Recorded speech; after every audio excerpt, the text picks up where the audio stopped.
Dr. Eric Kelly III and a host of phenomenal speakers from all around the globe for this 7-day virtual event that you don't want to miss.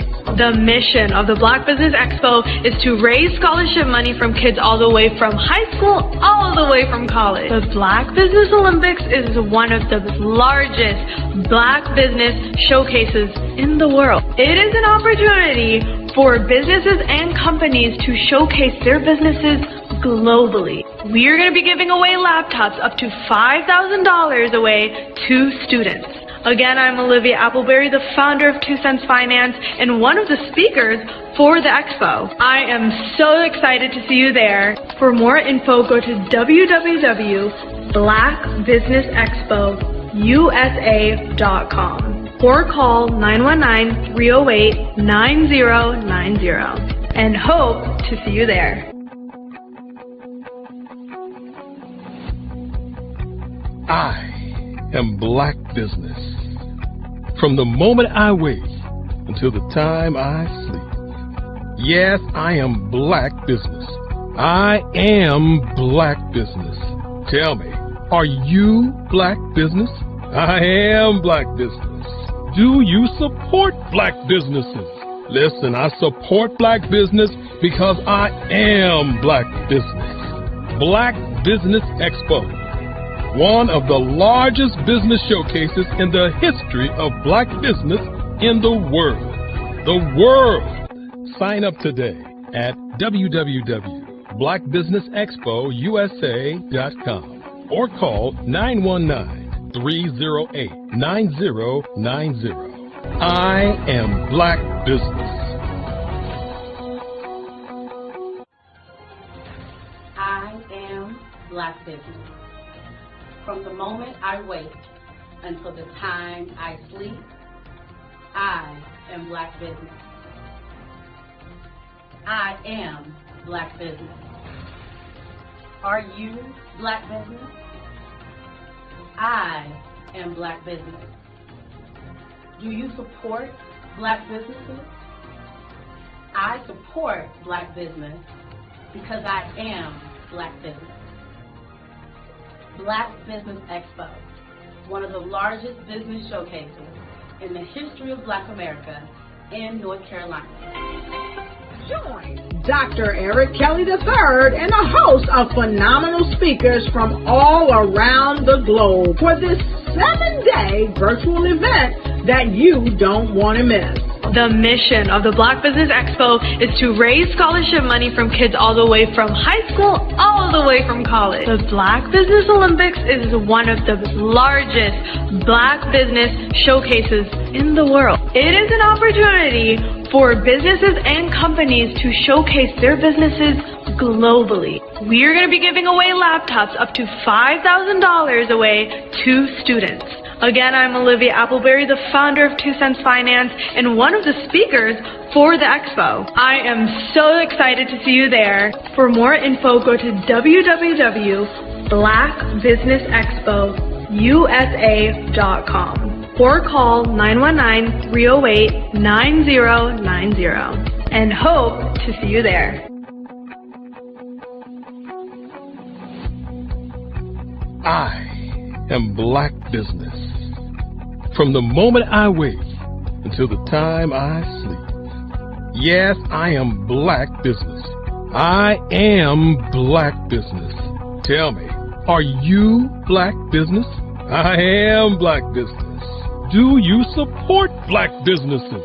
Listen, I support Black business because I am Black Business.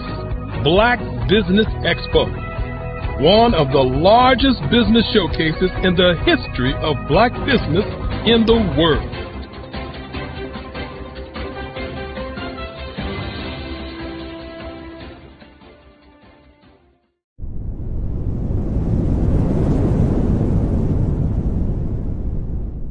You are a Black-owned business and you're looking for new ways to expand your reach.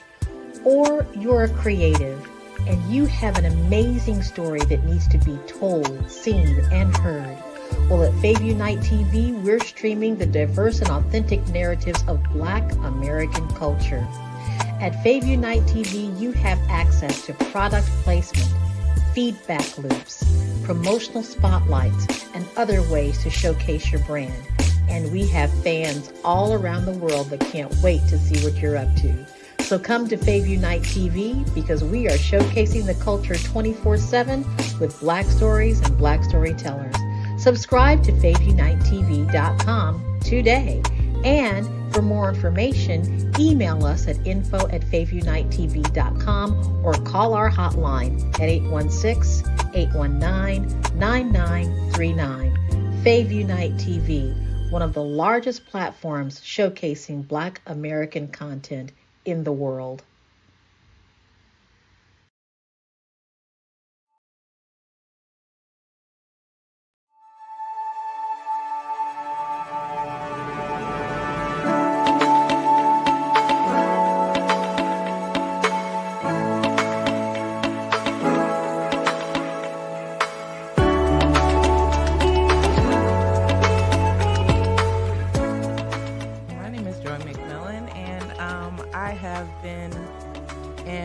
Infection control and nursing for over 30 years.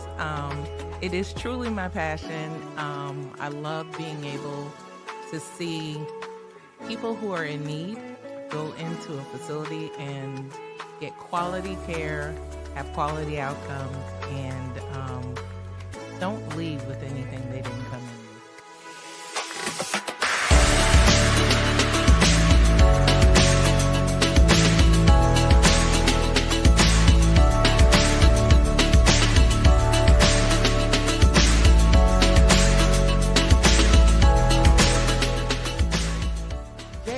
Infection control experts is really about having the ability to partner with facilities, partner with organizations who may not have the resources to be able to make sure their residents or patients, depending on the setting, get the best care that they have. What we're finding a lot of times is a lot of people are wearing many different hats. And staffing is hard right now. And COVID did a whopper on all of healthcare, and everyone is hurting. So I come in, and our organization, we're here to be that support system for them, to provide that extra pair of hands, the innovation that they need for efficiencies, things that are going to make the difference in what happens. And we don't come in when the surveyors come in. What differentiates us is we're their partner. So when you get us, but we're helping you proactively monitor, proactively engage, proactively look at real-time information so that we can make the difference ahead of time.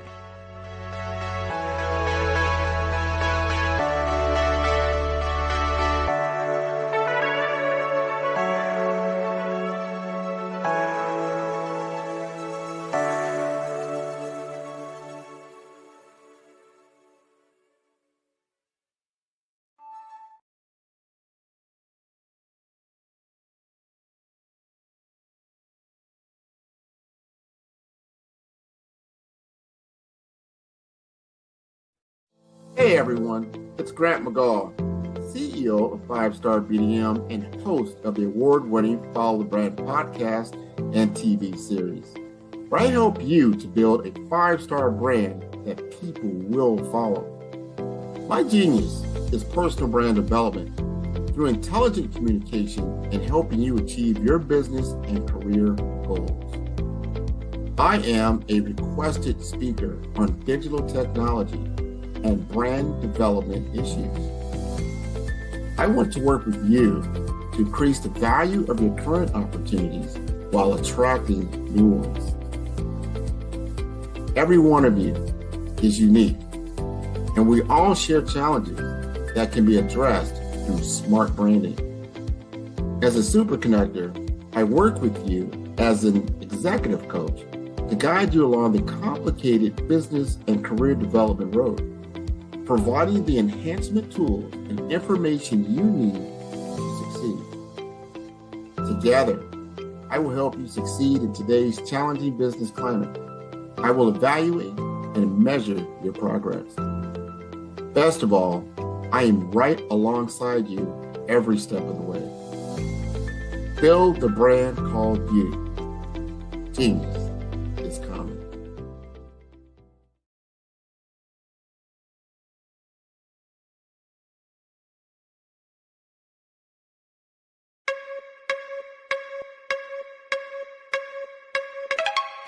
We're headed to the Holy City.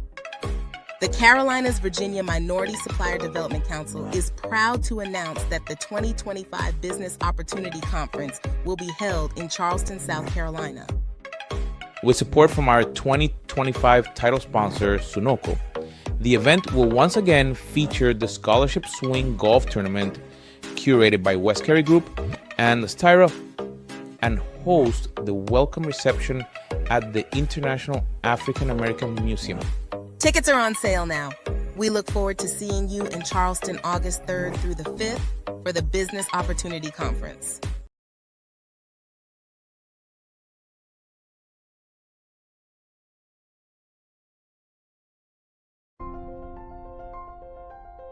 What if you could build your own city?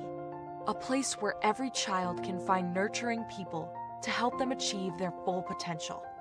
A place where every adult can access job training support, where health education is abundant, where social justice ruled the land.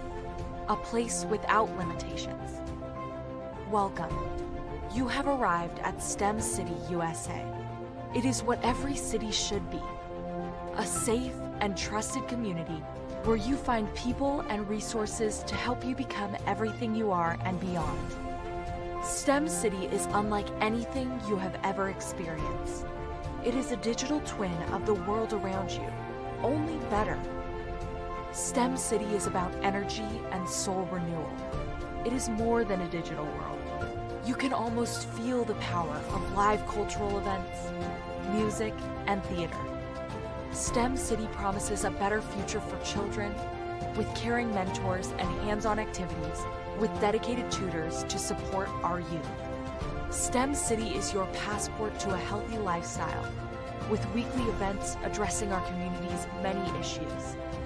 STEM City is your financial well-being with helpful information on wealth management, career advancement, job training, and so much more. STEM City is the community you deserve. It is the city where your dreams can come true. STEM City USA, a place in the sky that is accessible to all who reach for the stars.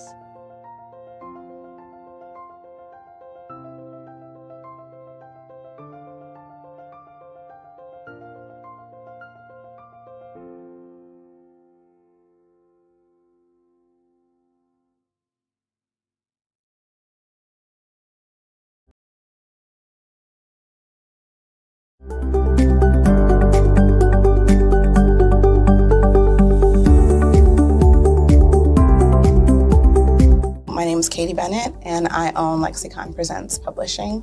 We are a publishing and media company that helps you take your story and share it with the world.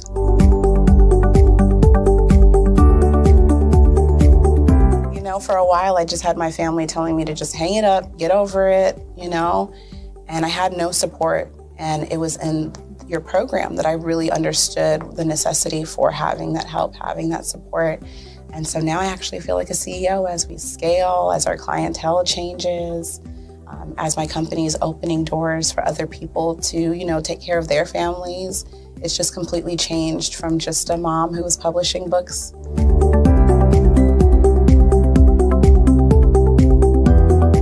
I was at a point where my job, although it was paying really well, wasn't enough.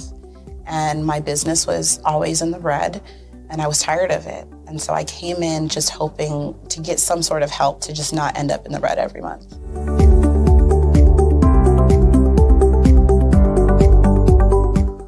Ooh, wow. Okay, so there was one in particular, I cannot remember his name, but he asked me, he said, why are you in business?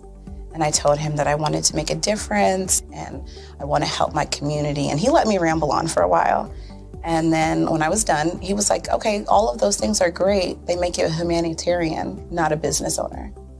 And he was the one who told me, he's like, you have this great service and you're offering it at like a great value price.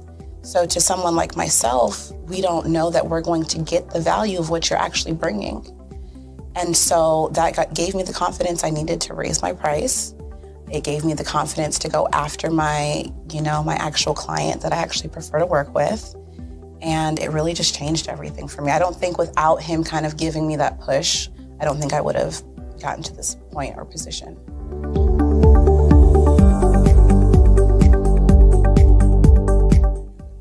Wow, the benefits is just having a coach that holds you accountable. They set goals with you.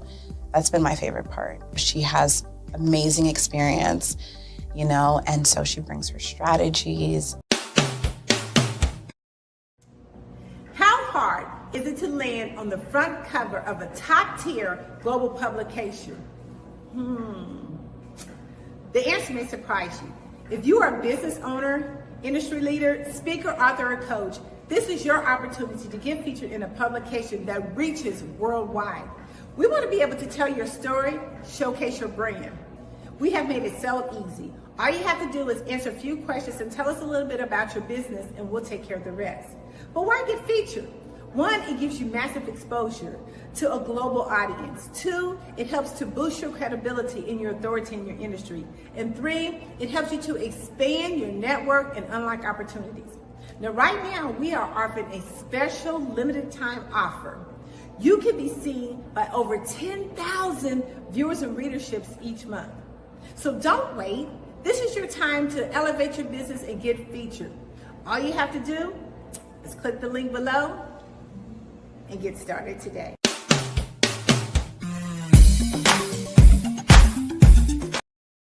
Whether you're an entrepreneur, innovator, or trailblazer, Tap In Magazine is where your voice gets amplified and your brand goes global. We've featured over 100 powerful leaders, and we're just getting started. Get seen in national publications, reach thousands of readers, and join a legacy of impact makers. This isn't just a magazine, it's a movement. With 700 plus online distribution channels, we give your story the visibility it deserves. Ready to turn the page on your next chapter? Tap In Magazine, where visibility meets legacy. Tap in now at tapinmagazine.com.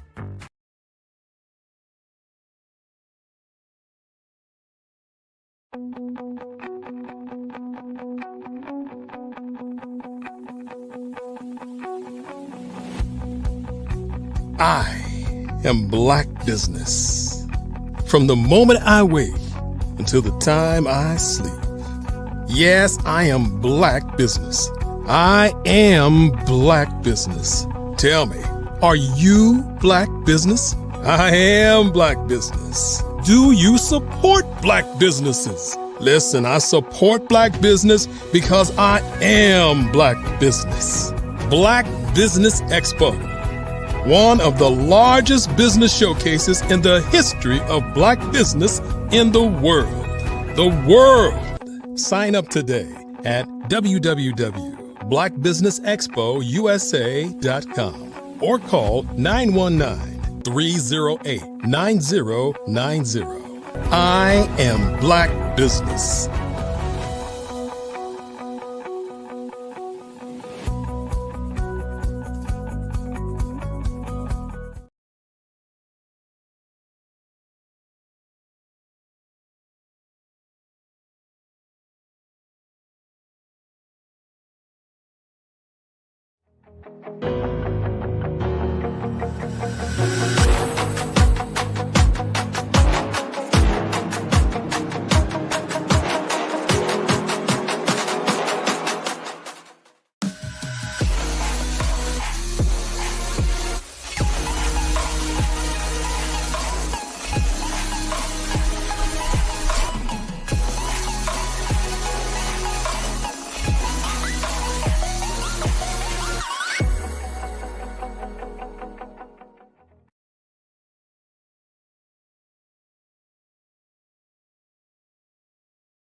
Hey, welcome to Be the Victor Speaker Academy, where we do everything from video courses to our monthly membership. We got some personalized coaching if you're looking to start getting paid. I see a lot of you out there that are published authors or you're thought leaders and podcasters, but you're not getting paid to speak. This Be the Victor Speaker Academy is all about you. It's to help you monetize your expertise, start getting paid from school districts, colleges, and other event planners that are out there looking for your expertise. So stick around with us, watch the videos, download the downloadable documents, and check out what we got next in store for you.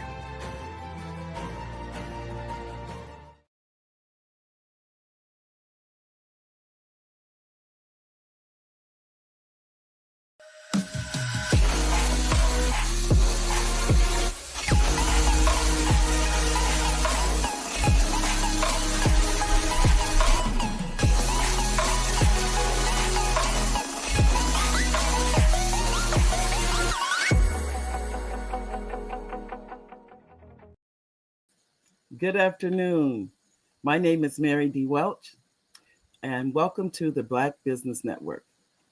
Good afternoon, thought leaders, entrepreneurs, corporations, and start all over, please.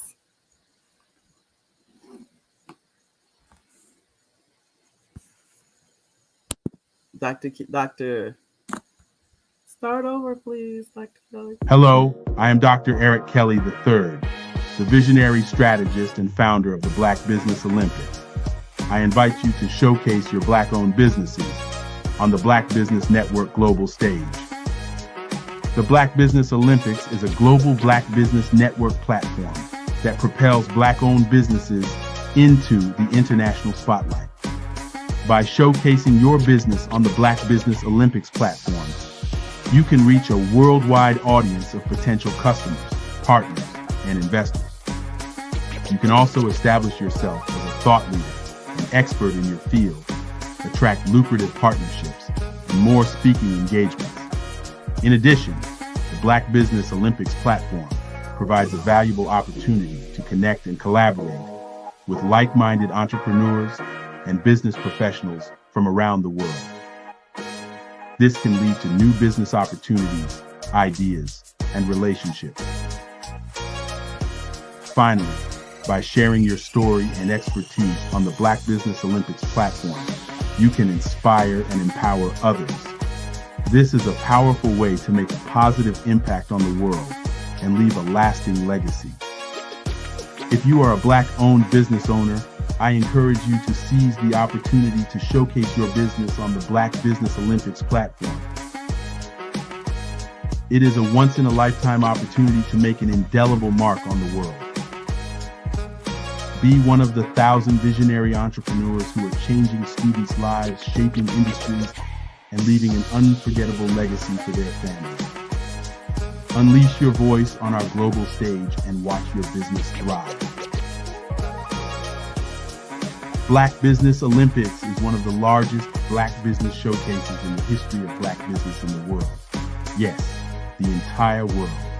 Just give me a call today at 919-308-9090.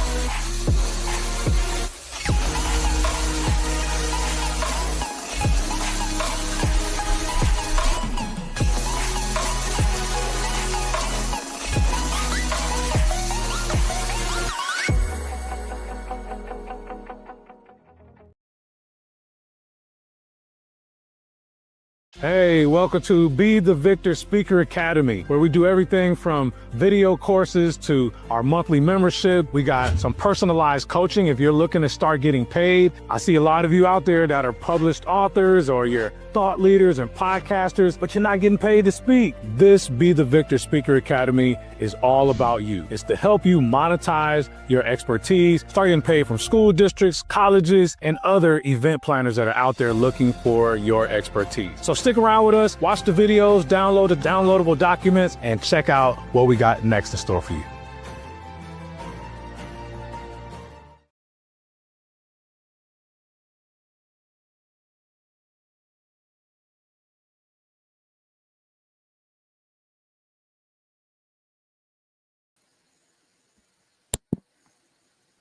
Good afternoon, business owners, entrepreneurs, thought leaders, and corporations. Welcome to the Black Business Network.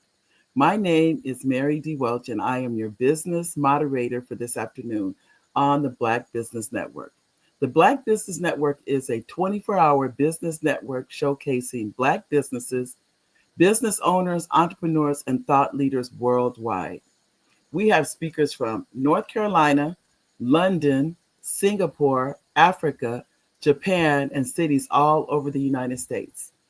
The Black Business Network is a global community sharing its business knowledge to empower, inspire, and educate businesses about business. Today, our keynote, our speaker is Mr. Jerry Smith. And I'd like to tell you a little bit about Mr. Smith, just a little bit. Mr. Smith is a 34-year radio veteran who has worked in television.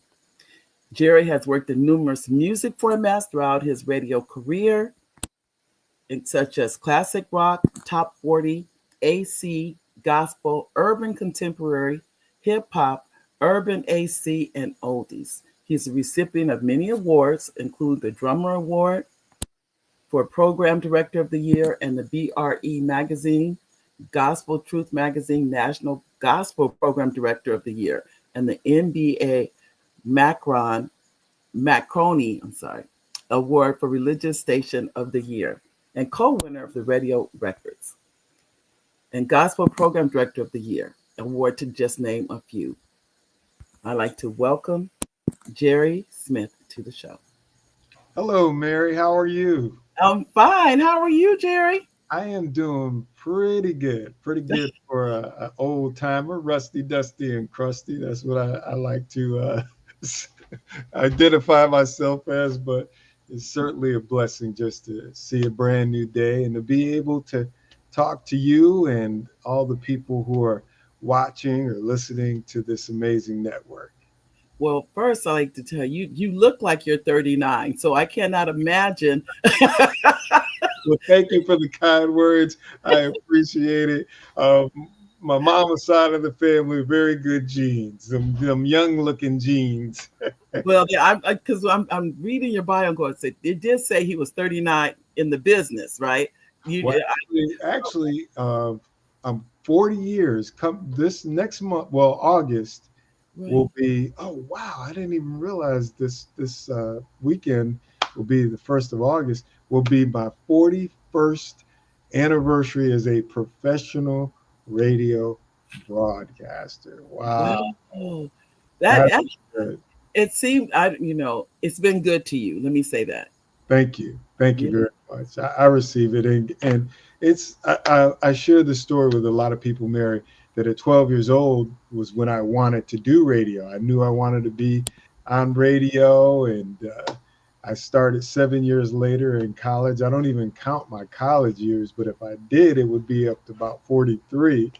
Mm-hmm. And to be able to do what you love to do and dreamed of doing as a kid for the vast majority of your life and career is just amazing. It's almost like not work, but it is work. You know what I mean? No, I totally get it, because really what it is, it's like you're playing, but you get paid for it. Right. Exactly. I totally get that. I was in education. I retired, and now I get to play. So that's what I call it. But no, anytime you're in something that at that length of time, to me, you're having so much fun until why would you want to do anything else? Exactly. And a lot of people get into this profession for various reasons. Mm-hmm. For me, it's really for community and to help less fortunate people, to bring community awareness, to help people in their difficult times. Just the community aspect of radio. And so it's not like work for me at all. It's hard to articulate. Sometimes I feel like I cheated life a little bit from, just having so much fun and doing what I enjoy, and it doesn't seem like work at all. Well, tell me this. How did you mentioned you started in college, but you Yes. literally started prior to that. The bug bit you before that. Yeah. So first and foremost, I give honor to God for my being on this amazing platform and addressing a little bit about my company and everything that I'm involved in. I want to thank Dr. Eric Kelly III for the opportunity that he is providing me and other businesses and entrepreneurs. And also the mission of this whole platform is to help to send our kids off to college or give them some financial support with books, computers, tuition. So we don't want, that to go unheard and unnoticed. So I just encourage people to make a donation to this great cause. But yeah, Mary, when I was 12 years old, God put radio in my heart. Now I got to make a confession. Mm-hmm. It was for the girls and the concerts and the music. I gotta be transparent because girls seem to like DJs. Oh yes. There was no like there. That was the local celebrity. Exactly. Mm-hmm. But as I got older and matured, especially in college, I just fell in love with it, and I knew that was what I wanted to do for a career. And God blessed me to do some television during my career as well. So radio has been the vast majority of it, but some television as well. And so when I was young, and a lot of people don't know this because my background, I've done all formats: rock and roll, R&B, hip hop, gospel, classic rock, oldies rock, easy listening. But when I was a teenager, I used to sneak out of the house when I was like 16 years old. Don't tell anybody, right? And I used to sneak down to my uncle's bar. My uncle used to have a club called the Uptowners in Danbury, Connecticut. And I used to sneak out to try to DJ. Now, of course, I was underage, and my older cousins were DJing, playing the records, and they wouldn't let me touch a turntable, right? And at first, but eventually they got a little comfortable. And so here I am, 16, 17 years old. Even before I got to college, I'm DJing, at like midnight, 1, 2 o'clock. My mom, she thinks I'm in bed sleeping, but I'm sneaking out to DJ. But a lot of people don't know that story.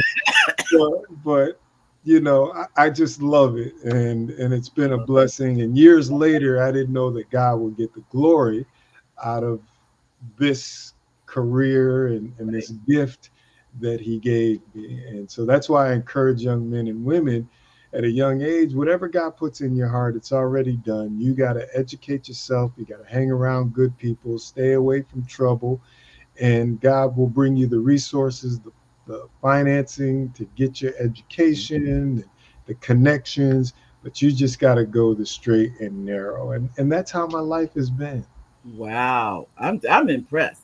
Because even when you were sneaking out, your mom may have known about that. You know that, she right? may have, because I have like children and grandchildren. I'm like, that looks kind of familiar there. I wonder if it was that obvious when I thought I was getting away with murder. You know what I mean? But then remember, you're with her brother.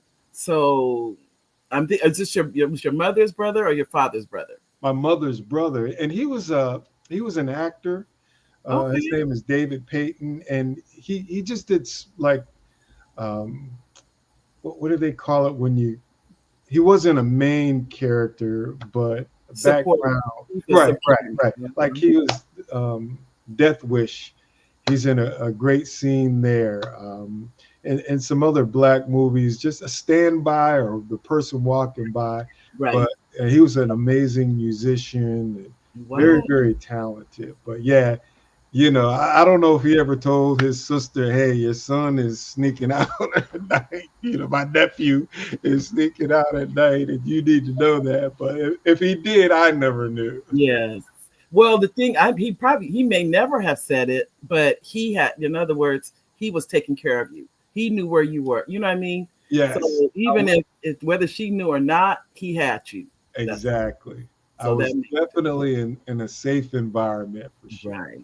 That is, well, like when you went to college, did you major in broadcasting? No, I was actually an athlete, like Dr. Kelly, basketball player.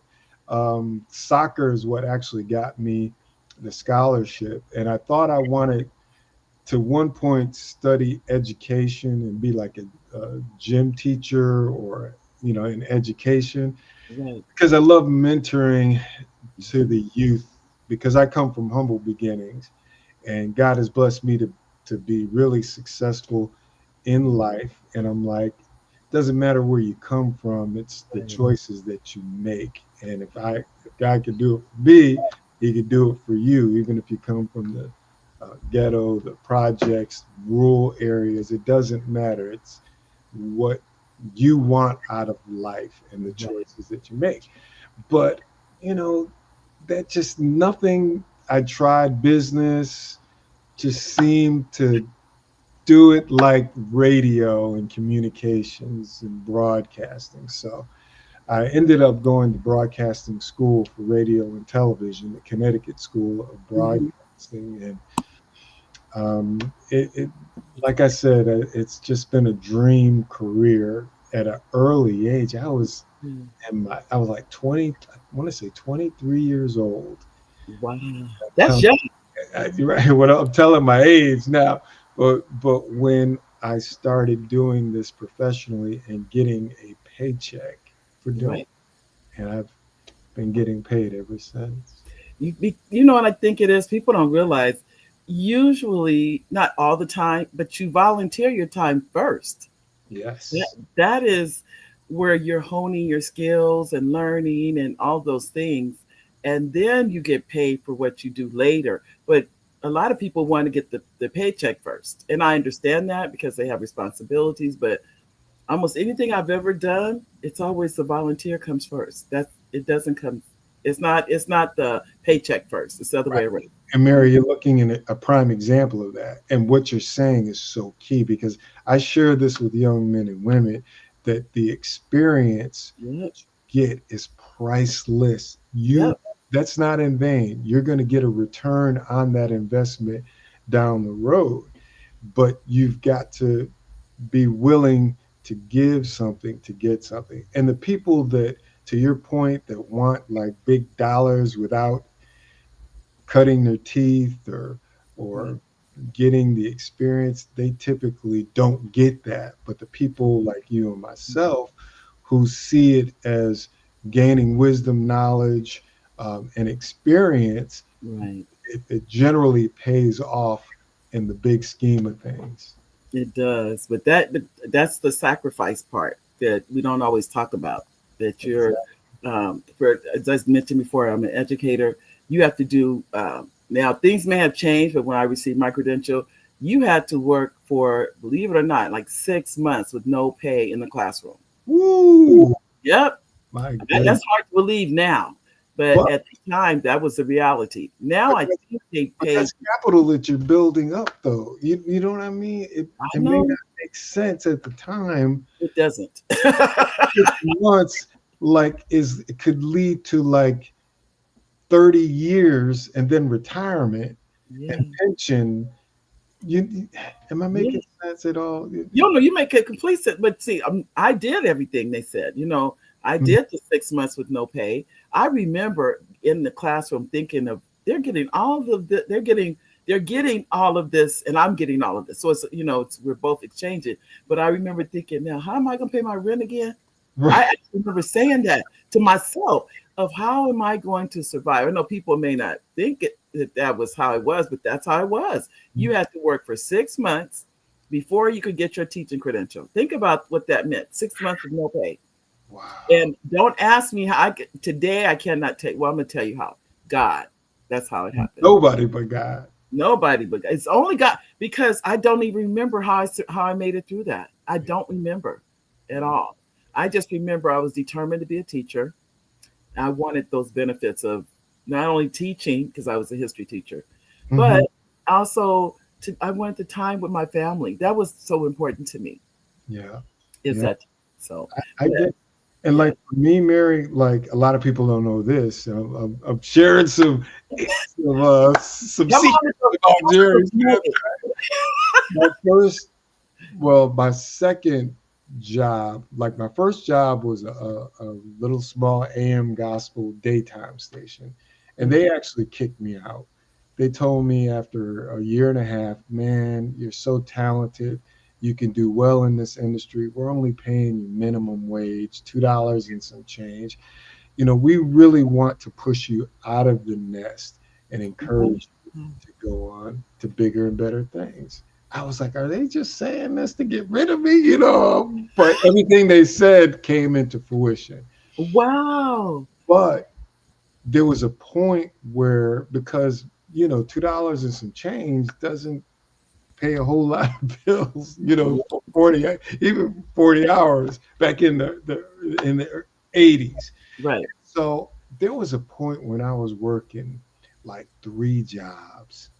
I was working a radio job, and I was working at a retail store. I can't even remember the name of it, but they sold Levi jean products, the jeans and the short shirts and stuff like that. Then I worked at a Goodwill part-time, just to have money. So I had the radio, I had the retail shop, and then working at Goodwill. 3 jobs until the pay got better. But I saw it as a sacrifice. Yeah. And I just knew that, in time I would get the pay and salary that eventually would, take care of everything, and I didn't have to do all of those things. But sometimes when people see successful people, they just think that they didn't do anything to get it. They didn't make any sacrifices, that was handed to them, and nothing has ever been handed to me. Zero. I had to work my butt off to get everything that I have been blessed to get by God. Oh, I'm listening to your story. This sounds so similar to my story. I worked 3 jobs too. That's why I'm listening to. I'm like, wow. I was working 3 jobs. I had work study. Then I had 2 part-time jobs off campus, and went to school full time. Yeah. And I remember thinking, I said, you don't have time for a boyfriend. You really don't. I mean, that was my schedule. And I was just doing what I had to do because I was the first one in our family to go to college. Yeah. My parents had never set foot on a college campus. Wow. So for them, think about that, the power that they didn't even know how to. They were just so in awe that I was even in college. Just that alone was my father had a 3rd grade education. My mother and I graduated from high school on the same day. Oh, wow. Because she said she couldn't bear the thought of her daughter having a high school diploma and she didn't have one. Wow. I love that. And that says a lot about your mom wanting to break that cycle and take it to another level of gaining that education. And that's great. My mother in our family was the first person to graduate college, and she did that in her 30s. And since she graduated, and it's a huge family, like 13 children, and there were four college graduates, and two of my children have gone on to college and graduated, and my grandbabies are doing very well also. So I admire that, and that's why I encourage people to sow into education, and that's why this platform is important to me, because I know the importance of education, and that is the key for success. We've got to encourage our children to get that education, and we have to help them along the way in the form of books and in the form of computers and tuition, just to help lead them in that direction. And not only are you helping that generation, that person, that individual, but prayerfully sowing seeds of success for generations to come, for their children and their grandchildren and their great grandchildren and their children's children's children's children. And that's the type of thing that we have to do. And that's really, really key and important to me. So that's why I encourage you to sow into the Black Business Network scholarship program, whatever you can give to donate to the organization as they help these young men and women further their education. Now, I want to tell you a little bit about me and my company. JAS Consulting and Entertainment really is a company that I founded 5 years ago in the midst of a global pandemic. Can you believe it? And I was laid off from my job after being there nearly 20 years. I worked for people all of my life, ever since the CETA programs when I was 14 years old. And so pivoting and doing something for myself was a challenge. And when I prayed about it, I said, God, what do I do? I'm an older gentleman. Who's going to want to hire me at this age who commands a high salary? And God told me, just do what you've done for other people for yourself. And so that's what JAS Consulting and Entertainment is. It's a company that does all of the things that I've done throughout my radio broadcasting career for other people. So Mary, I book talent for special events. I coordinate concerts and shows. As a matter of fact, I want to talk about a clean comedy show that I have coming up. I help people in terms of building radio stations, launching radio stations. I also do something that is new that I've been doing for 5 years, and I help people to get their music played on the radio. That's something, Mary, I never did before. I used to give advice on what I thought was best practices to help them, but now I'm applying those practices and helping people to get their music played. And God has blessed me to have 4 #1 top charting Billboard, the big chart, gospel airplay chart. My most recent was July 5th. My client, Marcus Jordan, his second #1 working with me. And Marette Brown Clark with Monarch Records, Ernest Pugh with Black Smoke Records. So Ernest Pugh, Marette Brown Clark, and Mr. Jordan, 2 records. And it's just been an amazing journey and ride, and I love it. So now, Mary, I'm getting ready to do a clean comedy show. Okay. Tickets are on sale now at eventbrite.com. The show features 3 former BET Comic View comedians. One of them used to do Def Jam comedy. Her name is Chocolate. She's known now as Shanita Morris. She is a North Carolina native from Gastonia, North Carolina. I met her, believe it or not, about almost 30 years ago. It was in 97. So that's what, 27 years, no, 28 years ago in Acapulco, New Mexico at the Black Film Festival. I had just seen her do Def Comedy Jam. And I get on the elevator, and who's on the elevator? Chocolate. I'm all like starstruck. I'm like, oh my God. Yeah. she's hilarious. She's funny. And I was a big fan of hers. And I'm like, hi, I'm Jerry. At that time, my stage name was Jerry Jam. Okay. I worked at K97.5. And they sent me off to the film festival. And we met there, became friends there, and stayed friends ever since. And I booked her for numerous comedy shows for Radio One. And she actually moved to the Triangle not long ago. But she and I maintained great friends. But she was a Def Comedy Jam comedian, BET Comic View comedian.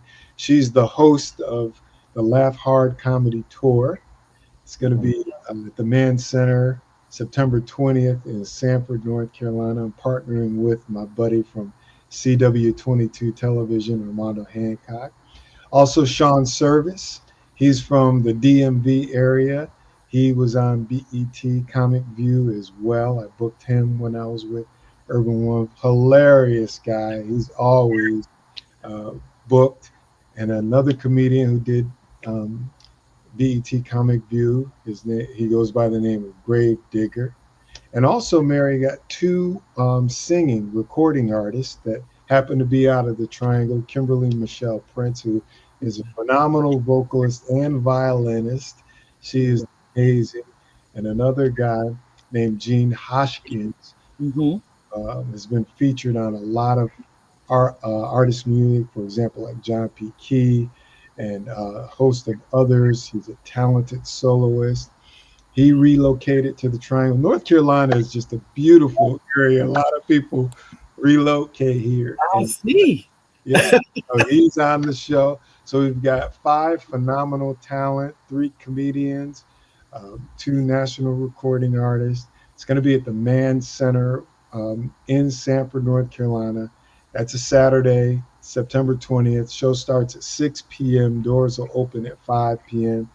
And we'll have vendors, food trucks, and all that good stuff, and some just clean comedy. And with all the stuff that's going on in our country and in the world, we need to laugh. Yes. Everybody does. This, I think people are taking things so seriously, which they should. I'm not trying to say not to do that, but we need laughter. Yes. We need it in our life. They'll tell you live longer with it. Yep. And laughter's like medicine, and it's good for the soul.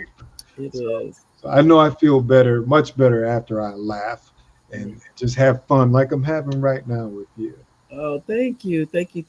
I'm just amazed. I guess I'm sitting here listening and amazed. Well, what of all the different genres that you have been in, which one is there any one that you like the best?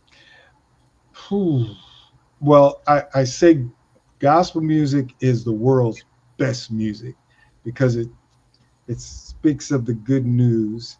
It speaks of inspiration. It tells the trials and tribulations, but the breakthroughs and how we can get over. I'm just a lover of music in general. Okay. I like rock music. I like, I guess, the creativeness of it. I like the easy listening. Even country music, even though I never did country radio, the only formats I really haven't done is classical and country. But I love music that tells stories. Okay. That you can see by hearing it, But I would say gospel music is probably, of all the genres, what I like best. But I love good music, great sounding music. I don't like just music. I like the creative and the part of it and the hooks that are really good, that are catchy, or the lyrics that just go to your heart or helps you to see what they're singing about. Not all music is good music. I agree. I know what you mean by that, and that's why I think you hear R&B a lot still this day that I grew up with, because it still tells that story about love, about life, and those cross generational lines. Yes. Yes. Yeah. I mean, there's so many like R&B songs that will be with us forever because of the stories Yep. in it, the message, and there, you know, and this is no knock on some of the rap music, but I call it mumble rap. I'm like, what is that? You know what I mean? And some love songs, I'm like, is that a love song? Or is that just an X-rated song? I mean, there's no wooing, no like the whispers, you know, that would kind of say stuff without saying it, and you Yeah. the way they cleverly Oh. sang it or wrote it, and you know what they're saying, but they're not saying it, but you like what they're saying, but just coming straight out and saying it, you know, like, ooh. Well, but that just means no imagination is necessary. Exactly. Yeah. But we like those innuendos. We like that. Right. So Right. Well, I know too. You have received numerous awards. I mean, your awards, the prestigious award includes the NAB. Is it that Marconi? That's it. Marconi. That's a tough word to pronounce. Marconi Award and multiple Program Director of the Year honors. Which recognition meant the most to you personally, and why? Oh my goodness. I don't know if there's one that stands out. The Marconi Award is like the Academy Award for radio. That's like one of the highest levels and compliments of what you can achieve. And that was for Religious Station of the Year. The Drummer Award was very special because I was the first gospel program director to ever win that award. That award typically would go to program directors in secular radio. And the committee saw how well I was doing on a national level with a faith-based radio station, a gospel radio station that was consistently coming in number one. And that was hard. That was very challenging. It's a niche format. And typically we don't have all the bells and whistles and all the tools and resources that the secular stations, especially the R&B stations, would have. And they're like, hey, this guy is doing more with less, and he's doing a phenomenal job being the top rated radio station in a very competitive and highly respected market, the Raleigh-Durham market. And so I was beating out program directors in Chicago, New York, LA, Miami, Florida, Detroit, you know, all of these major metropolitan marketplaces. Mm-hmm. And so that was huge. And the thing is, Mary, yes, I never did anything to receive an award. I never, you know, the Stellar Awards and all that. I just wanted to do my best. All the people that sewed into me, my mentors and program directors, I just wanted to let them know that they sowed into fertile soil. Right. And they were beneficiaries of my hard work because it was them. I was a part, they were a part of me. Right. What I was putting out was because of what they put in me. So I wanted to make them feel proud of investing their time, knowledge, wisdom. Right. Well, how can our audience get in contact with you, Jerry?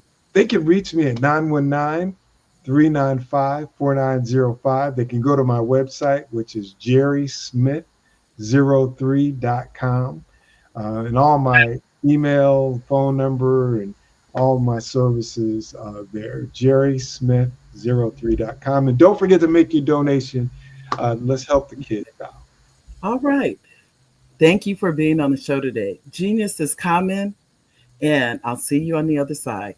God bless you, Mary. Keep up.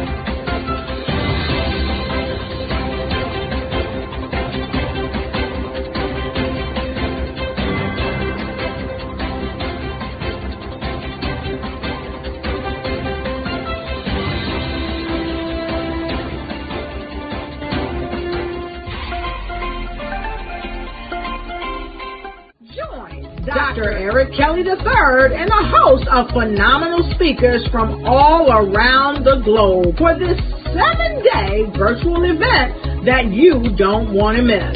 The mission of the Black Business Expo is to raise scholarship money from kids all the way from high school, all the way from college. The Black Business Olympics is one of the largest Black business showcases in the world. It is an opportunity for businesses and companies to showcase their businesses globally. We are going to be giving away laptops up to $5,000 away to students. Again, I'm Olivia Appleberry, the founder of 2 Cents Finance and one of the speakers for the expo. I am so excited to see you there. For more info, go to www.blackbusinessexpousa.com or call 919-308-9090 and hope to see you there. I am Black Business. From the moment I wake until the time I sleep. Yes, I am Black Business. I am Black Business. Tell me, are you Black Business? I am Black Business. Do you support Black businesses? Listen, I support Black business because I am Black Business. Black Business Expo, one of the largest business showcases in the history of Black business in the world. The world! Sign up today at www.blackbusinessexpousa.com or call 919-308-9090. I am Black Business. I am Black Business. From the moment I wake until the time I sleep, I am Black Business. I am Black Business. Are you Black Business? I am Black Business. Do you support Black businesses? I support Black business because I am Black Business. Black Business Expo, one of the largest business showcases in the history of Black America in North Carolina. Join Dr. Eric Kelly III and a host of phenomenal speakers from all around the globe for this 7-day virtual event that you don't want to miss. The mission of the Black Business Expo is to raise scholarship money from kids all the way from high school, all the way from college. The Black Business Olympics is one of the largest Black business showcases in the world. It is an opportunity for businesses and companies to showcase their businesses globally. We are going to be giving away laptops up to $5,000 away to students. Again, I'm Olivia Appleberry, the founder of 2 Cents Finance and one of the speakers for the expo. I am so excited to see you there. For more info, go to www.blackbusinessexpousa.com or call 919-308-9090 and hope to see you there. I am Black Business. From the moment I wake until the time I sleep. Yes, I am Black Business. I am Black Business. Tell me, are you Black Business? I am Black Business. Do you support Black businesses? Listen, I support Black business because I am Black Business. Black Business Expo, one of the largest business showcases in the history of Black business in the world.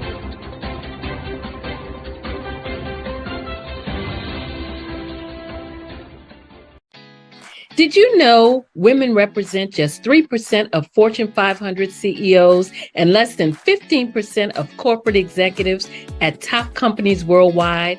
Have you wondered what the secrets are to getting into the top ranks, whether in the private or public sector? Do you want to figure out how to stop being held back in your career or passed over for promotion? Then you're in the right place. Hi, I'm Dr. Madeline Ann Lewis, President and CEO of the Executive Women's Success Institute. I have decades of experience in the military, the federal government, and corporate America, and my mission is to help women succeed and tap into their full potential. I want to reach 1 million+ women around the world to become the leaders they are meant to be. So if you want to move into a management or executive level position, or maybe you are a female veteran transitioning out of the military into business entrepreneurship, then reach out to the Executive Women's Success Institute at 301-693-3284. Let us get you on the fast track to success.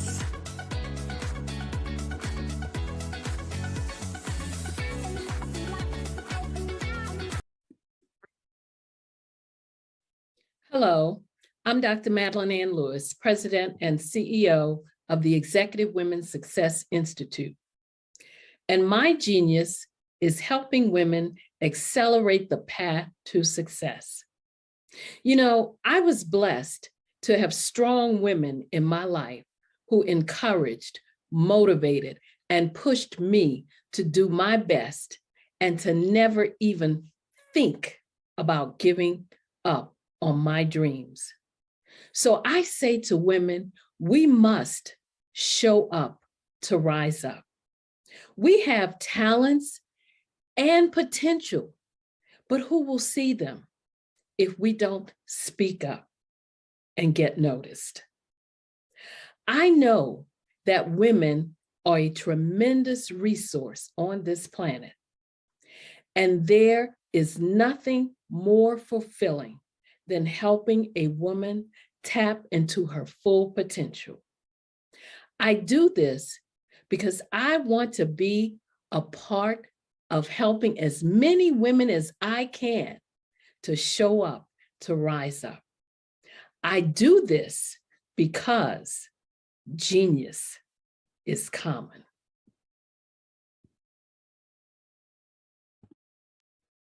Hey everyone, it's Grant McGaw, CEO of 5-Star BDM and host of the award-winning Follow the Brand podcast and TV series, where I help you to build a 5-star brand that people will follow.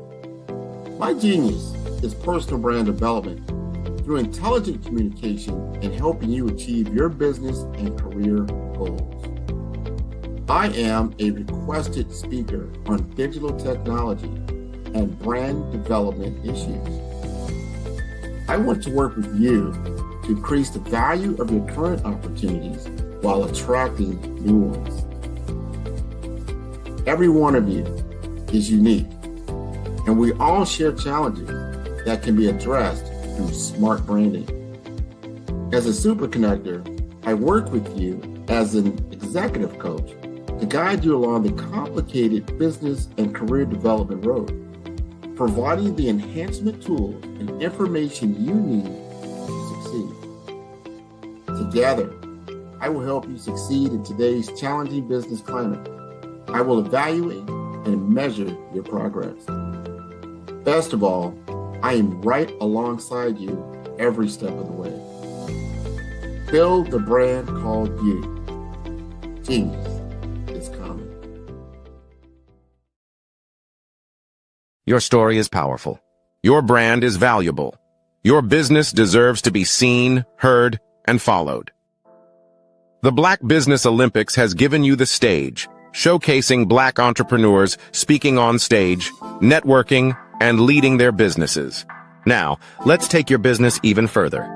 With the Black Business Olympics logo and clips of past events and inspiring speakers, we celebrate the power of visibility and the impact of your unique story. Introducing 5-Star BDM's exclusive video creation services designed to transform your Black Business Olympics appearance into a powerful marketing tool.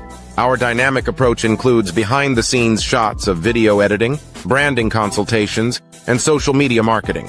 We take your business story and turn it into a high-impact video that attracts clients, builds trust, and opens doors to new business opportunities. With polished content, testimonials, and high-energy graphics, your brand will shine brighter than ever. Our process is simple and effective.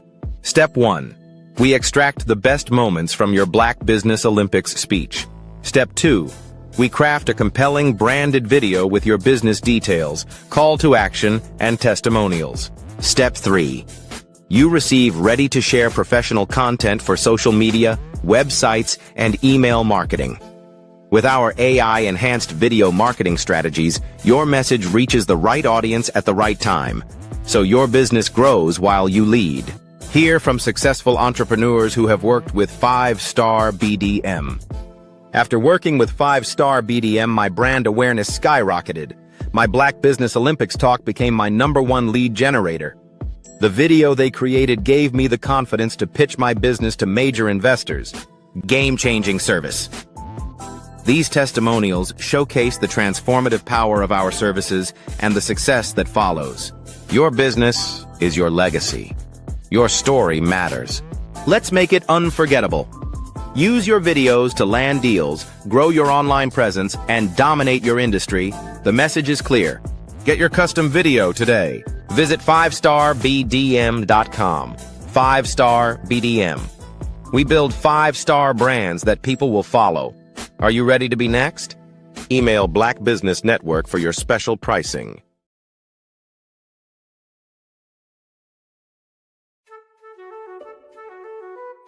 This is Dr. Arnold T. Petsworth. He's the owner of Petsworth Vet World, a veterinary clinic in Hopton, Connecticut. His patients include dog, cat, frog, fish, Goldie, dog, and this alpaca. Due to doctor-patient confidentiality, we can't tell you their names. Business at Vet World was steady, and then quarantine hit. Neighbors brought new four-legged friends into their homes. Bunnies. Bunnies everywhere. Dr. Petsworth welcomed these new patients with open arms. The only problem? There were more appointments than he could manage. That's when Dr. Petsworth turned to his American Express business card, which offers spending potential that's built for his changing business needs. He decided to hire a new assistant, Julio, and with spending power built for business purchases, he used his card to furnish a new exam room. Together, Dr. Petsworth, Julio, and American Express Business made sure all the pets of Hopton got the love and care they deserve. And everyone was happy. Get the card built for business by American Express.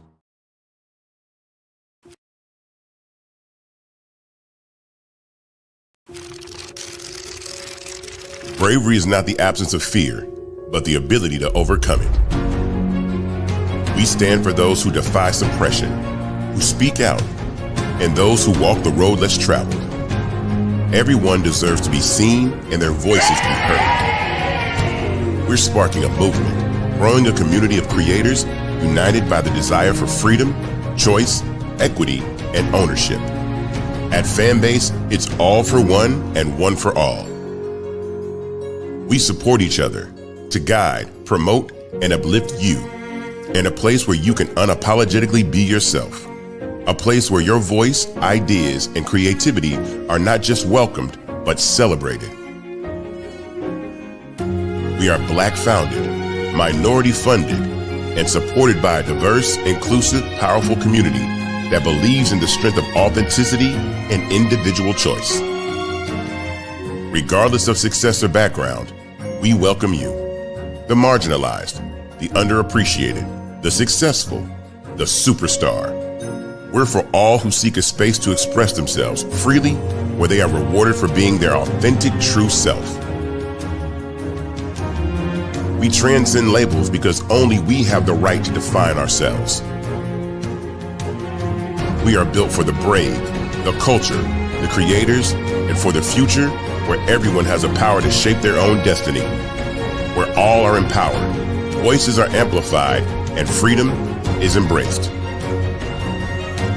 For the first time, you have a chance to own the platform you helped make popular. It's a revolution, a movement in how we connect, create, and share. Everyone is a creator, and everyone has a fan base. Here, you can be you without limits.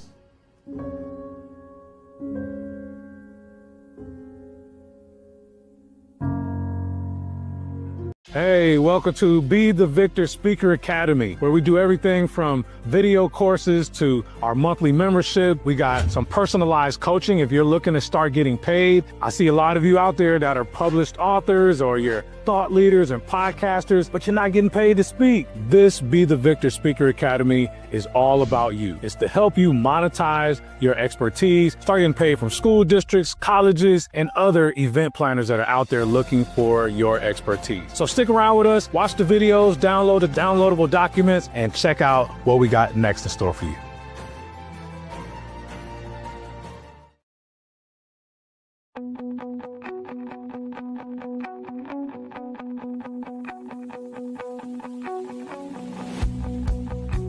I am Black Business.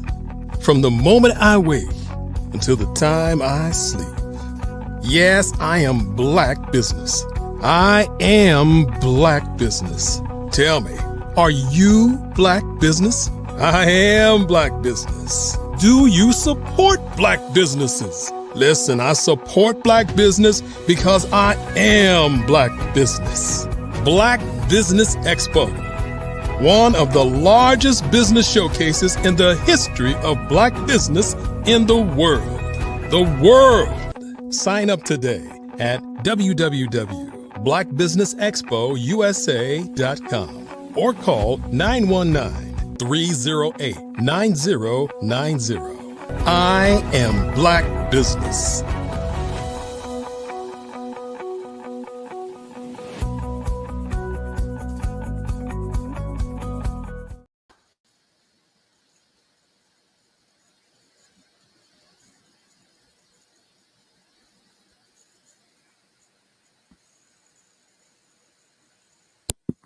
Good afternoon. I didn't know I was on screen. Ladies and gentlemen, welcome to the Black Business Network. The Black Business Network is a 24-hour business network showcasing Black businesses, Black business owners, entrepreneurs, and thought leaders worldwide. We have speakers from North Carolina, London, Singapore, Africa, Japan, and cities all over the United States. The Black Business Network is a global community sharing its business knowledge to empower, inspire, and educate businesses about business. Today, ladies and gentlemen, we have the honor of having Dr. Madeline Ann Lewis. And let me tell you about Dr. Lewis. She's the president and CEO and she's the president and CEO of the Executive Women's Success Institute, a 24-year retired Army veteran and international TEDx speaker and best-selling author of the Show Up to Rise Up. She's the creator of Crack the Career Code and host of Success for Women radio and TV show. She's a sought-after career strategist and business consultant. Dr. Lewis helps women advance their executive roles and empowers female veterans to transition into entrepreneurship. Her accolades include the prestigious 2025 Top Leaders of Excellence Award from the Pennsylvania House of Representatives and the 2024 Presidential Lifetime Achievement Award. She has also received the 2024 Acquisition International Excellence in Business Award, and she has been featured on the cover of magazines, quoted and written about in numerous national publications. Ladies and gentlemen, welcome Dr. Madeline Lewis. Well, hello. How are you? I'm fine. How are you? I am doing well, and I am doing great. Always good to be on this platform. I know. Well, we're glad. We're definitely honored to have you, for sure. Thank you. Now, I know you were bringing some friends along today. Yes, I'm going to introduce some fantastic, some fabulous, some awesome women on this platform today they're going to tell you about their a project that they're working on and also the organization that they're in. So that specializes again in helping women. So yes, I can't wait to bring them on the platform. All righty. Let's see. I know. Now, who do we have? We're going to have Dr. Nat, who's actually Natasha Pollard, and Peggy Morris. So those are going to be the ladies. They're going to do a fireside chat All righty. with us Well, today. I like to welcome the ladies to the show because genius is coming, and I'll see you on the other side. Absolutely. Absolutely. Hello, ladies. Hello. How are you? You know, it's always a pleasure to see my sisters. Yes. Hello, Dr. Madeline. Good to see you. And before you guys get started, let me just tell them who we have up here. Of course, we have the fabulous, the awesome of the Fab Four, Miss Peggy Morris. She is one of the, actually, both of them are connected to Sisters for Sisters Network, Inc. And as if you don't know, I'm about to tell you that Sisters for Sisters Network Inc. is a powerful networking group that provides a platform that inspires, empowers, and promotes women, helping women to connect through resources, people, networking, and programs that encourage entrepreneurship, healthy relationships, and positive outcomes in our communities. So, without further ado, I am going to let these ladies do what they do. Miss Peggy Morris and Dr. Nat, come on, tell us about Sisters for Sisters Network Inc. And please don't forget to let us know about the legacy project that you all are working on. Ooh, it's amazing to hear all that on the other side. Exactly. Yes. Oh my God. Wow. Ooh. So tell us all about Sisters for Sisters Network Inc. Well, let me start off to say that it's been 23 years when the organization was birthed. So it has a lot of history. And I'm saying we're 23 now. Can you imagine another 23, what we would look like? I often think about Dr. Dorothy Heights and what they did for the women in her community. Yes, I'm Peggy Morris. I am the founder of Sisters for the number 4 Sisters Network Incorporated. I share that to mention the number 4 is because there's power in numbers, and I love it. Actually, it was 4 of us who started the organization back in 2002. And things happen in life, and you look at it and you wonder why. But it's always something behind the madness. And when it happened to me, I became unemployed back in 2002. I was working for a telecommunication company, and it folded. But I wasn't worried. I knew everything was going to be okay. And it directed me into going over to not the library, over to Tyson's Mall, to the bookstore. And on the shelf, there was a book entitled, "A Setback is a Setup for a Comeback." And I said, wow. Wow. So I purchased the book, sat down, read the book, and had lunch at the same time. And from that, did not know that it was setting me up for something. It was really setting me up for all that I'm doing today. So when we all question about what happens in life and why this is happening and why this is not happening, it's a setup. It's a setup for the best. And so as a result of that, I found out who the author was of the book, and it was actually Dr. Willie Jolly. He was putting on a workshop in Southwest DC.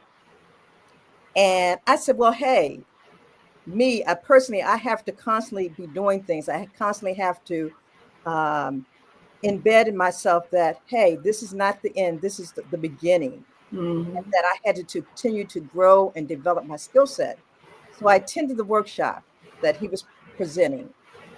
When I got there, I know this is all long, but I'm getting to the point. The point is that when I got there, I ran into a woman that I knew 25 years ago at Morgan State University. 25 years.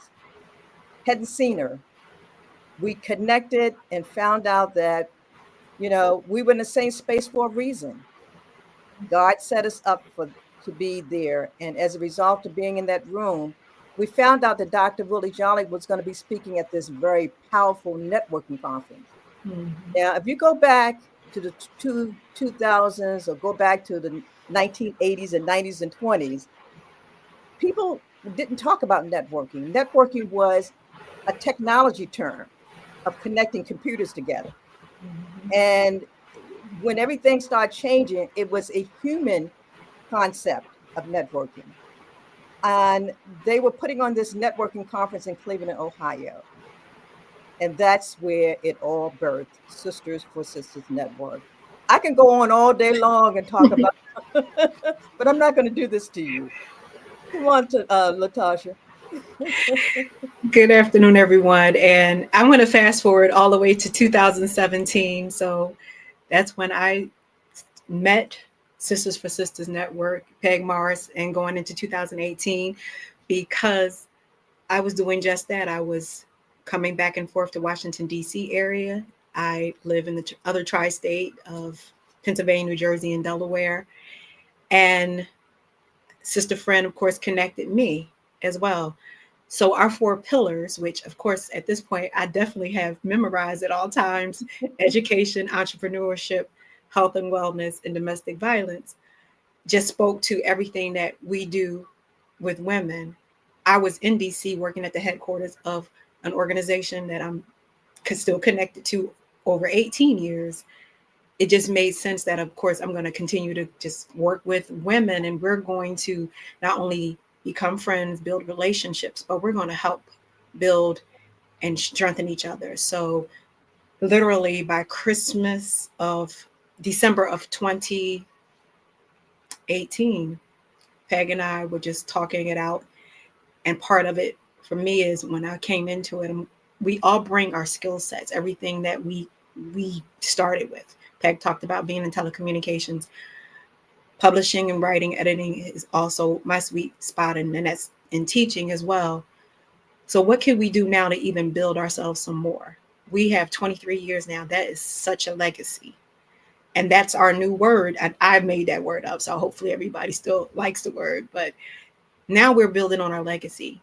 You don't get to do 23 years. Peg and the other founders don't get to pour into what they have when they've now literally touched hundreds of women throughout the DMV area, but now actually all over the country and all over the world, because we do have sisters that have been here, live within our community, but some of them have even traveled back to where they're from.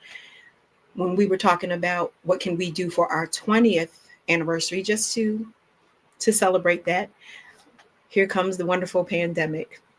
And we literally put our first book project together from the comfort of our home, from the comfort of Zooms, to let our sisters start telling their stories about how they got to Sister for Sisters Network. What is the power of sisterhood? What does it mean? Where do you come from? How do you think about it? Even how do you trust in working with each other so that you can continue to build each other up to even become any more successful? So that's kind of where we are right now. So guess what? We're going to be coming up on 25 years soon. So we started planning ahead this time. We're not stuck in the house doing this. We can do things together. And we already did volume 1. So what we're doing is we're making sure we include all our sisterhood. And that even includes some sisters and a few brothers that we've invited in to talk about their story, where they come from and who they are. So 100 plus women or more, hopefully. We're going to tell our story. So as the Power Networking Conference now is going to be in November of 2025 in Atlanta, Georgia, we are going to make sure that we have our voices and our conversations put together in paper. And here we are, Sisters for Sisters Network. We'll be ready for 20, 25, 27, 30 years and 35 years. As long as we're allowed to keep going, we're going to continue, as Peg says, giving sisters the power to connect. So that's who we are. And we are excited. I must say, this is why I don't mind talking a lot right now. I've talked to maybe 100 plus women in the last 2 weeks. They're excited. They're ready. We're ready. Peg's ready. All our founders are ready. Peg, if you can go ahead and I guess say talk more about that part, because Well, you there's know some parts what? I I don't just know about. realized that I Yeah. only gave you the first leg of how we built the organization. Mm-hmm. I forgot to tell you the meat. What Mm-hmm. happened was we had decided to attend the PAL Networking Conference. It was the first PAL Networking Conference presented by Dr. George C. Frazier. And if you know anything about Dr. Frazier, hands up, okay, be ready. Okay, because I had no clue back in 2002 what I was upon to be engaged and involved in. Let me take you back one step. When we decided to go to the conference, Sharon Bullock had already planned to go to the conference. Mm-hmm. Dr. Willie Jolly had already planned to speak at the same conference. Mm-hmm. And I had free time on my hands. I said, hey, I'm going. And so as a result of that, Sharon brought her friend who was Dee Adams. I brought my cousin who was a nurse, Audrey Dixon. And that's where the four comes in our name. It was four of us who decided to go to this Power Networking Conference. The conference was held in Cleveland, Ohio. We did not have a clue what was about to happen. We approached BWI Airport and we're sitting there waiting for the flight. And I said to them, I said, look, guys, we need to be somebody. We're going to this powerful conference. And guess what? They laughed at me, right? I said, look, but we're sisters. We're not biological sisters, but we're sisters. Then it was the number four. It was four of us. And then the word network. And I came up with Sisters for Sisters Network. And the four actually is a number, which means balance. But it was also meant that it was the four of us who came together to make this happen. Now we're standing at the airport with this conversation. And we get to Cleveland. The first thing folks ask, who are we? Mm-hmm. I looked at them and say, okay, guys, this is it. And hope and pray that there's not another organization, Sisters for Sisters, whatever. We survived it. We realized we had something because that conference taught us a lot. It taught us how to engage with other people. It taught us how to build relationships. It taught us abundance of talented people that were in the room was releasing information to us that it was overwhelming. And so when we left, we came back to Baltimore or to Prince George's County. And I say, hey, guys, we got this.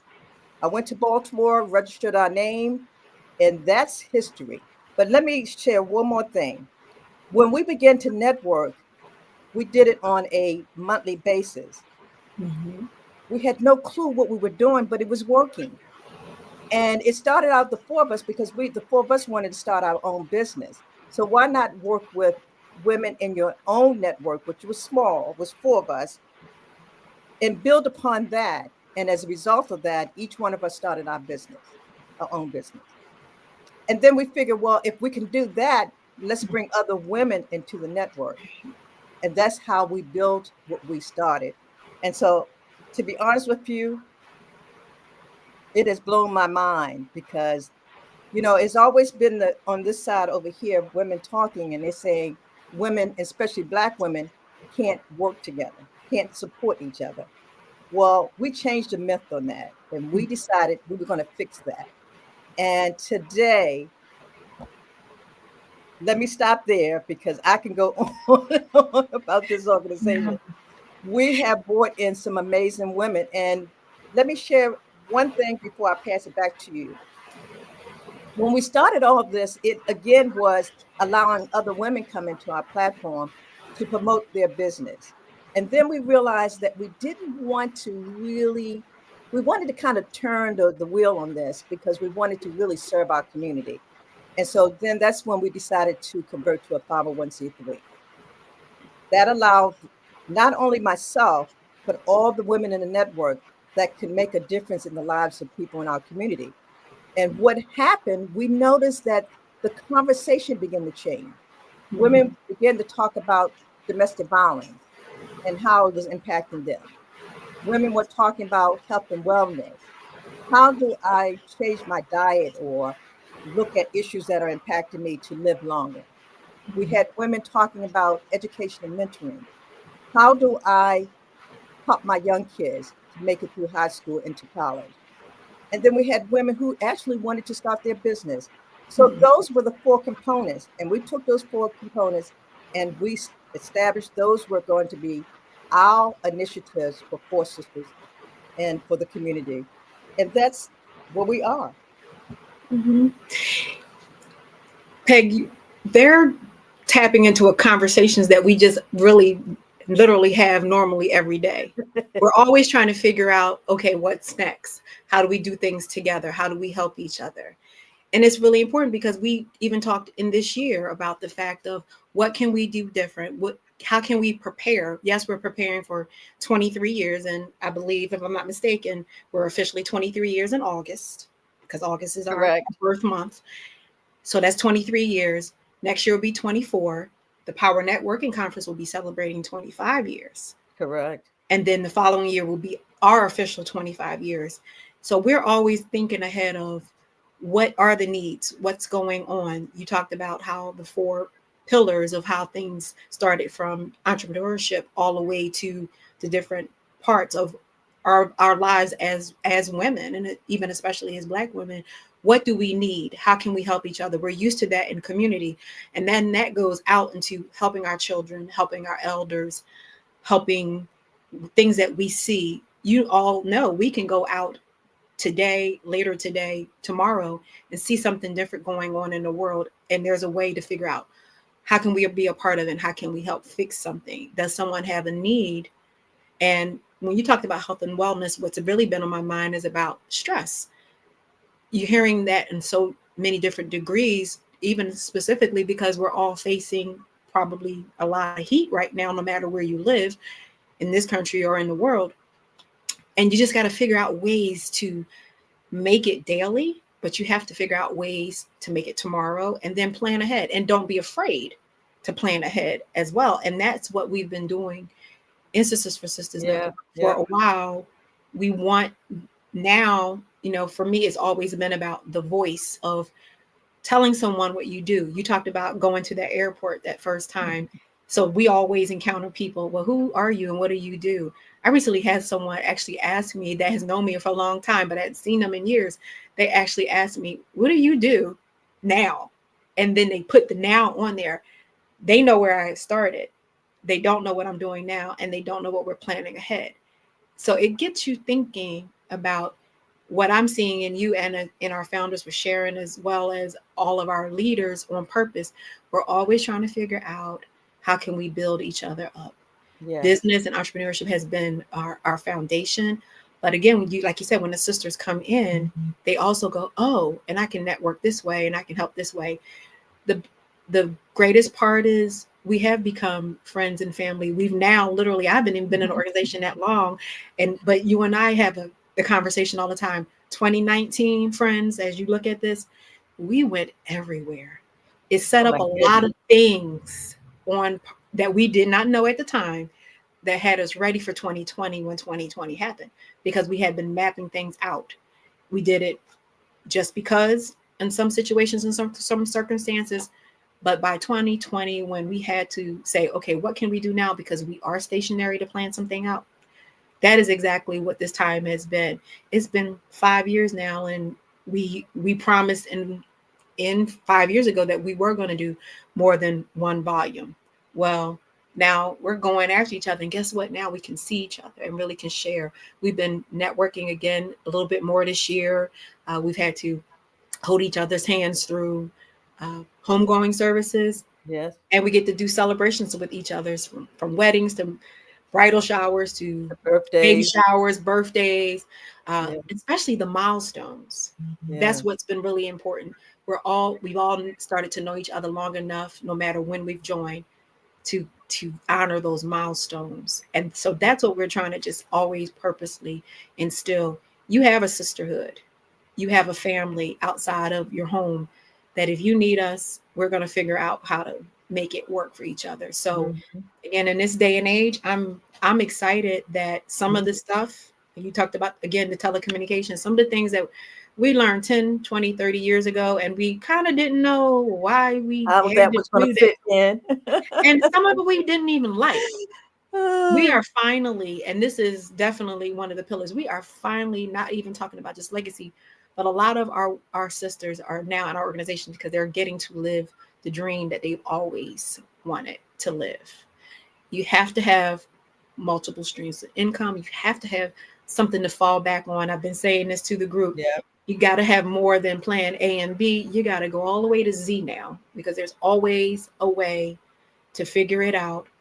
And your need and the blessing that you give to someone is always going to come back to you. So us just being this great sisterhood that's planning it out, and now we're even hoping we can show some more of the world. This is how sisterhood really is. This is the power of sisterhood. It's not just 4 words we say. It is how we're living every day. It's what we find to be passionate about. We find out, and we've all learned this in the last few years, what's really important. What have we all been doing that wasn't important, that wasn't really getting us anywhere, that definitely wasn't making us happy? So no more spinning the wheel. That's right. That's right. Speak it out, get it done. If you don't know, connect on purpose with someone who may be able to show you. 2 are better than 1 when it comes to a lot of things. Well, in this case, you're going to have 100 plus. And again, some of the brothers have helped us as well. So we're not going to forget them as well when it comes to things. But Peg, again, you're talking and everything, I don't know everything about the organization. I've heard some stories, but just like with anything, and I've learned this in working and writing books with people, if you're probably over age 40 at this point, you have a story. You actually have a story at age 20 and maybe even 10 sometimes. But if you've met someone, someone, there's a reason you're still here to get some things done. So never give up on what you think that's just you. No, there's someone else out there for you to connect with that can help that come out. And that's what we're doing. That's why we're here. We want to connect with people too. Give us some ideas, and maybe we can even give you some ideas back. Well, the beautiful thing, Natasha, is that when women are in my space, I always want to know, what are you doing? What are you working on? Because I want to be able to add value. And if I can't add value, I'm going to make sure that I find somebody in my circle and in our network that can add value.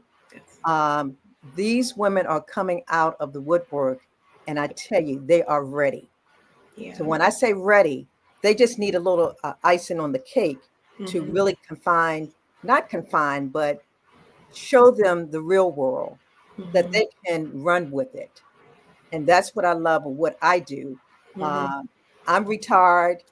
I spend 150% of my time working in the organization because I'm constantly thinking, what can I do? How can I change this? What can I say to impact another sister?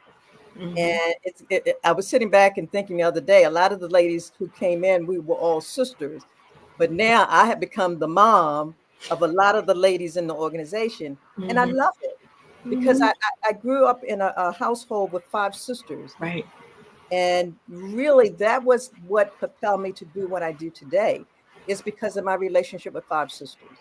I can count on my hands the time we've even had a word of bad taste or whatever you want to call it. We always supported each other. We always looked out. We always traveled together. We always did things together. And I didn't realize back during the 60s and 70s, that was my network.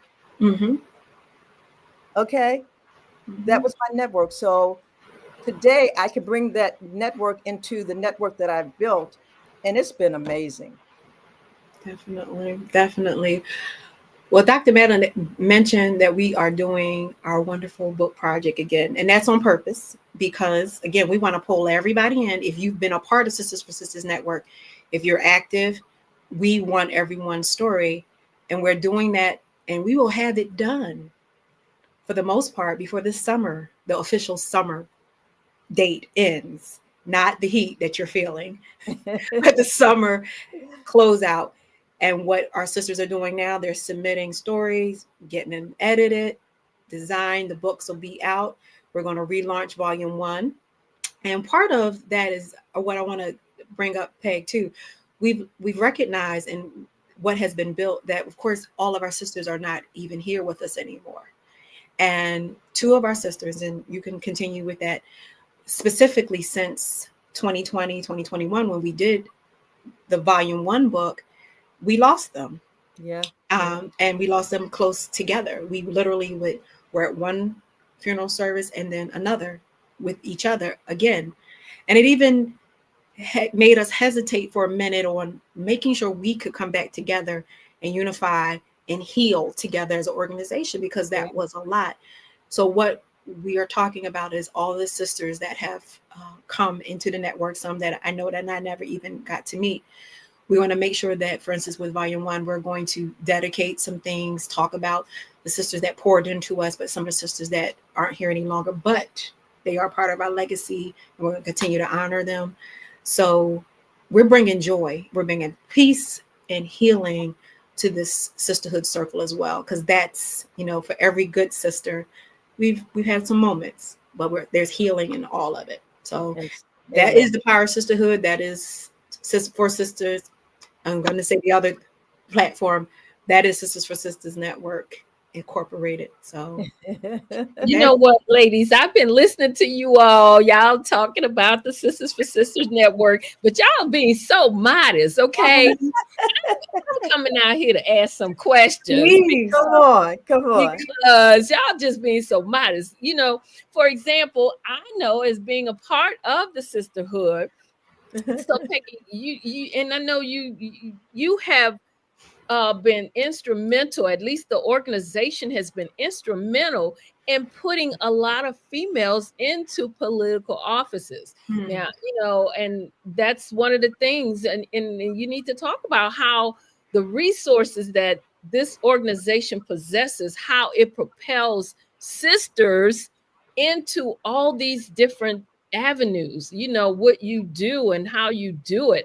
So just kind of tell us, or for example, in working with the community, tell us some of the things that you have done in the community itself, in Prince George's community and beyond, because let's remember, as she says, some of these sisters have gone beyond this community.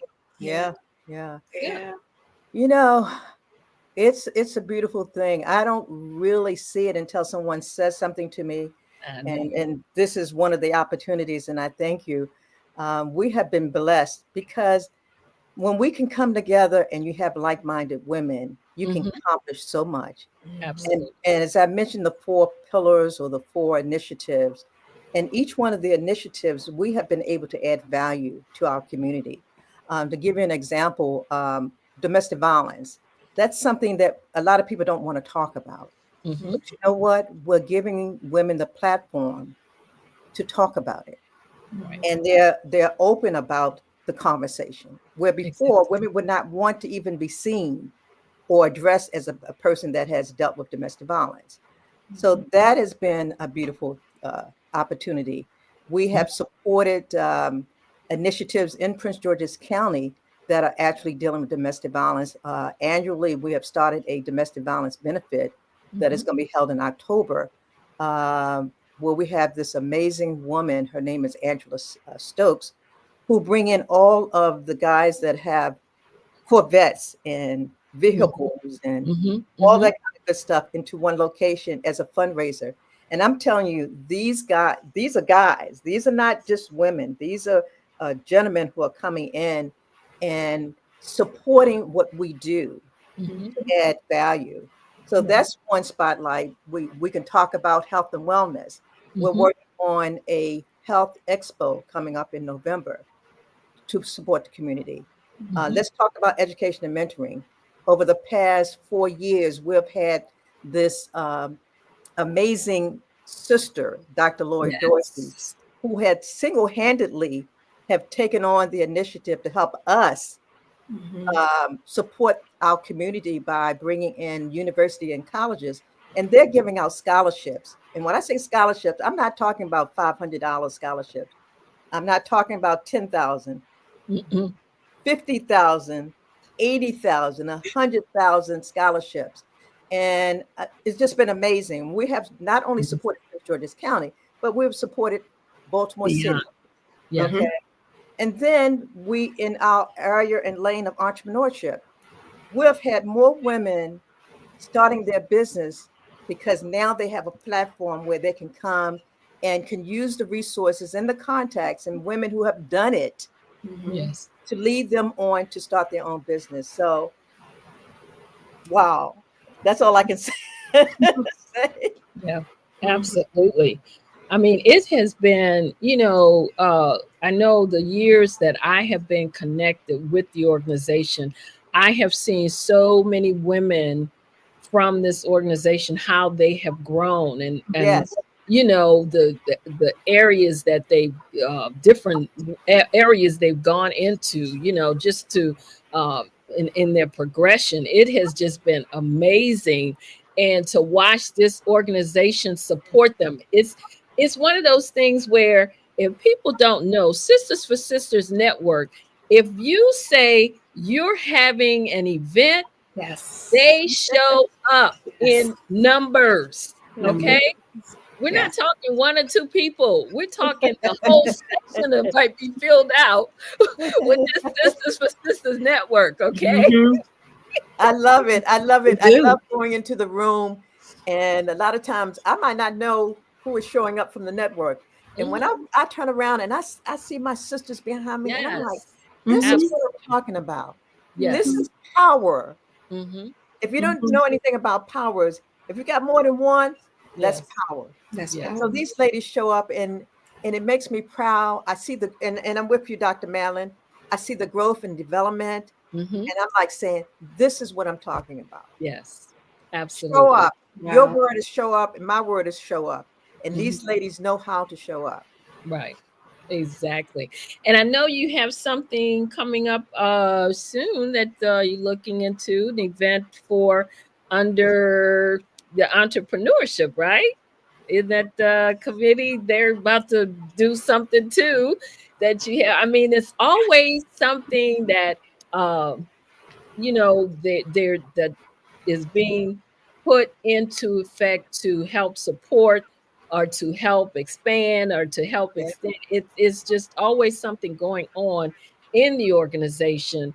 And like I said, one of the things that I also noticed being in the organization for so many years is that if you pick up the phone and call Peggy, she can direct you to someone. Yes. Who can help you with whatever you're trying to find out about. You know what? And I love it. I think it keeps me young. Okay. When I can help a sister, a brother, someone, because I have been blessed when I worked in corporate America, came out of corporate America, went into nonprofit, and I retired. God placed me in a space that I could meet and connect with all the community leaders, all the committees in Prince George's County. So I can tap into, if I need something, I know who to tap into. That's right. That's right. And they're big supporters of the network too. That's the best part about all of it, because they know when you all show up, you show up in excellence. And so they are big supporters of the network too. It's not one of those things where I'm always taking, but it's like give and take. So, everybody can benefit from everybody. So that's the beautiful part of it too. And so I'm sorry. Go ahead. I wanted to say this. The beautiful thing about what we do is when the women come to the network, they come with something. Yes. Before, when we first started 20 some years ago, women was not quite sure what they were supposed to do. They didn't understand their purpose. So what we did over the years, we helped cultivate that relationship to allow them to start thinking. Right. Okay. And as a result of thinking, it allowed them to feel comfortable in networking. When you feel comfortable in networking, it allows you to tap into areas that you couldn't even imagine. And so that's why I'm so blessed to be able to do what we do in Sisters for Sisters Network Incorporated. Absolutely. I tell you what, it has been a pleasure listening to all Okay, what happened to our I think we lost Latasha. Tasha? Well, it has been a pleasure, though, and we know that you're doing the legacy project that Natasha is working on. Can't wait for that to come out. We're all, like she said, 100 or more sisters will be in that project. It is going to be phenomenal, and this is what, volume 2, 2 and 3, 2 and 3. 2 and 3. So if you missed volume 1, you might want to go back and check that one out too. So if you know, it's one of those things where everything that's being done is being done as a support. That's what this, or like when I said that it's a power networking group, that's exactly what I meant. That was not, you know, I wasn't exaggerating those words. So ladies, it's definitely been a pleasure having you on here. So I know we have to come to a close, and the moderator is going to come in and do her thing. But I just wanted to pop back in and make sure that we got a pull pick, get all that information out of there. You're being too modest. So stay tuned all because the time, but thank you for the opportunity, Dr. Madeline Lewis, and kudos to all that you do. You make a great impact on what we do. And that's very important. I thank you, my sister. Thank you. And we're going to have some more of our sisters on here to talk about what they do, because as you said, it's so many of them in the organization that's doing some great things. So we got to get them on here to let people know what they're doing. And you know, because what they said, if a tree fall in the forest and nobody, you know, come on now, we got to get them out here. We wholeheartedly agree. And I will purposely say, Dr. Madeline is practicing what she preaches. She has already submitted her work. Amazing. And it's amazing. We're not making this up because she's here. We were talking about it at 10 o'clock last night. So thank you. Yeah, well, you said you had a deadline. I don't like to go beyond the deadline, and I need to, get stuff out the way. So, but thank you, ladies. It was so great. Thank you so much, sisters. My sisterhood. I am so happy to be here. Ladies. I'm gonna be honest. I'm from California. I've never heard the organization. How can I join? Oh. Wow! That ain't a good word. No, you. But now you have the hands getting thrown right out there. Okay. Well, you know what? The whole room lit up when I said that. Look, cry. This is what it's all about. Word. Definitely, we will definitely make sure that you get the information you need. Peggy will definitely. We'll reach out to you so that you can have what you need and know how you can connect with the sisterhood. Now, what is the website? Yeah, the website is sisters for the number 4 sisters with an S network.org. Right. I want to make sure anyone else that's interested in joining, because it sounds like a phenomenal organization. Absolutely. And I want to thank you for coming on today. I know, but I do want to give our audience the opportunity to get your contact information. So, Dr. Lewis, if you'd like to leave your contact information. Well, I'm easy. I'm all over all these social media platforms. And if you want to email me, I'm at info@exwsi.com. That's info@exwsi.com. Okay. Yes. And like to have your information, Peg. Is it Peggy? Yeah. Yes. We have also, we didn't talk about it, but we have a Four Sisters Live podcast, which what we talk about in our network, we bring it over into that platform. So it's similar to what we're here talking today. That's Four Sisters Live. So if you go to Facebook, the number 4 Sisters Live together, and you'll come on our page and you see all of our previous shows. And then also you can go to Facebook for Four Sisters Network, and you'll find us there as well. All right. And Dr. Pilot? You can reach us very specifically. Peg, you were being modest. Peg at sistersforsistersnetwork.org. I'm Natasha at sistersforsistersnetwork.org. So we will continue to outreach to everyone. And they do reach out. I will say they do reach out. Yes, I'd like to thank you all for being here today. Thank you. Thank you both of you. All right. We And appreciate keep it. comment, and we'll see you on the other side. Yes. Wonderful. Thank you. You're welcome.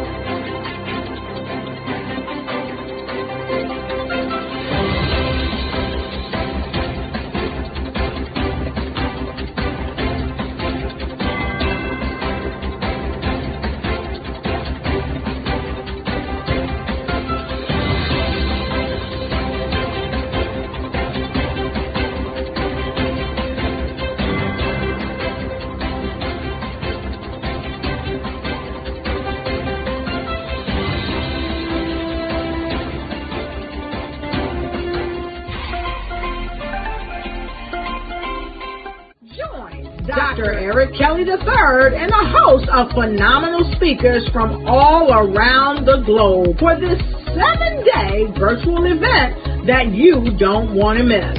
The mission of the Black Business Expo is to raise scholarship money from kids all the way from high school all the way from college. The Black Business Olympics is one of the largest Black business showcases in the world. It is an opportunity for businesses and companies to showcase their businesses globally. We are going to be giving away laptops up to $5,000 away to students.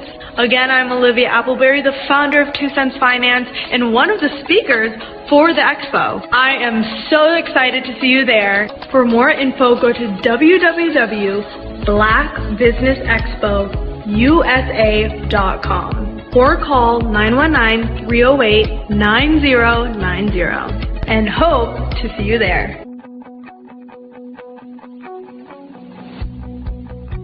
I am Black Business. From the moment I wake until the time I sleep. Yes, I am Black Business.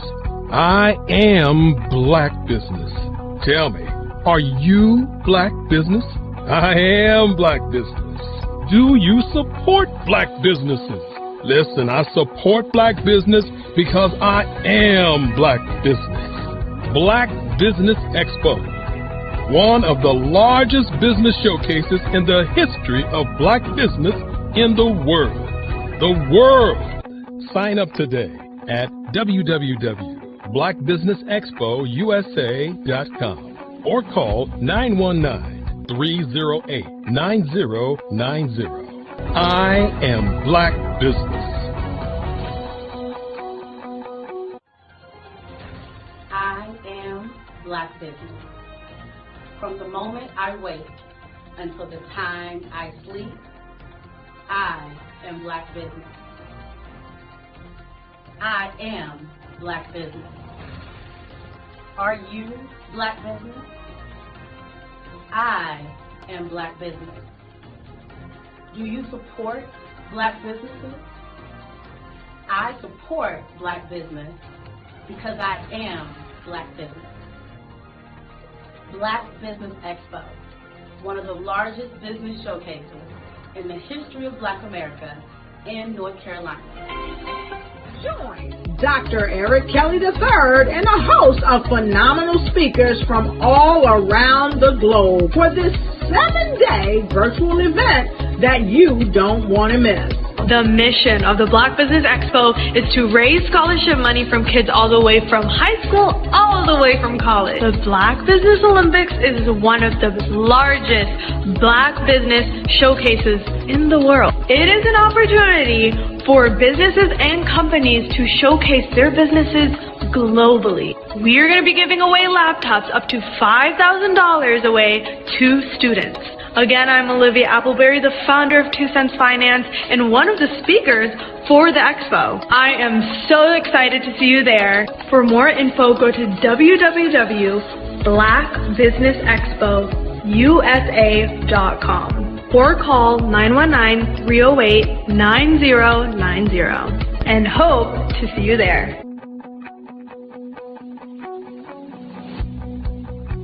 I am Black Business. From the moment I wake until the time I sleep. Yes, I am Black Business. I am Black Business. Tell me, are you Black Business? I am Black Business. Do you support Black businesses?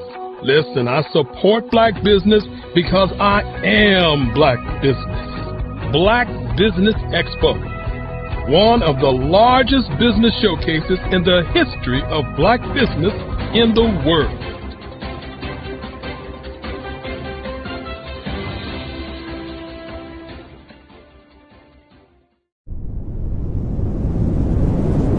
The Black Business Expo's mission is to raise funds for high school seniors going to college or K-12 entrepreneurs. This expo is a fundraiser for students. Please, you may go to www.blackbusinessexpousa.com to donate to the scholarship fund or use the Cash App at $BBXUSA. Our goal is to give laptops and up to $5,000 to 10 students. Students can register online at www.blackbusinessexpousa.com. Every dollar counts. Please donate to the Black Business Expo USA Scholarship Fund.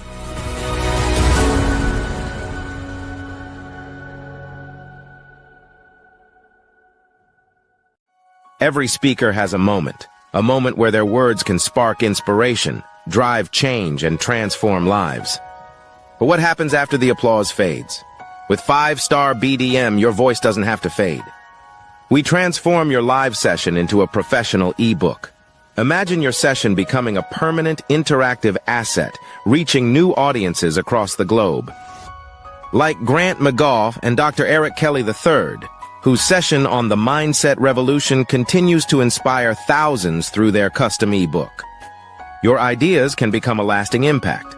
Turn your session into an ebook that not only tells your story but expands your reach, builds your brand, and engages your audience. With embedded videos, custom graphics, and a stunning flipbook or PDF format, your message will inspire long after the event is over. And for a limited time only during the Black Business Olympics, get your custom ebook today. This is your chance to transform your message into something truly unforgettable at an unbeatable price. Your package includes a professionally designed ebook, a flipbook or PDF, embedded video of your session, and custom graphics. Everything you need to showcase your message in a way that lasts. With 5-star BDM, your session becomes more than a moment. It becomes an opportunity for growth, greater visibility, and lasting impact. See your influence multiply as your message reaches new clients, partnerships, and platforms. Ready to turn your ideas into a global movement? Visit 5starbdm.com to secure your custom ebook today. Your audience is ready to listen.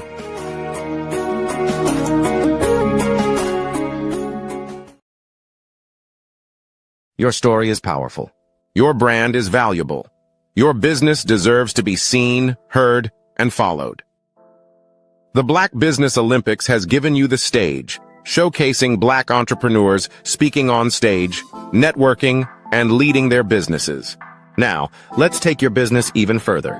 With the Black Business Olympics logo and clips of past events and inspiring speakers, we celebrate the power of visibility and the impact of your unique story.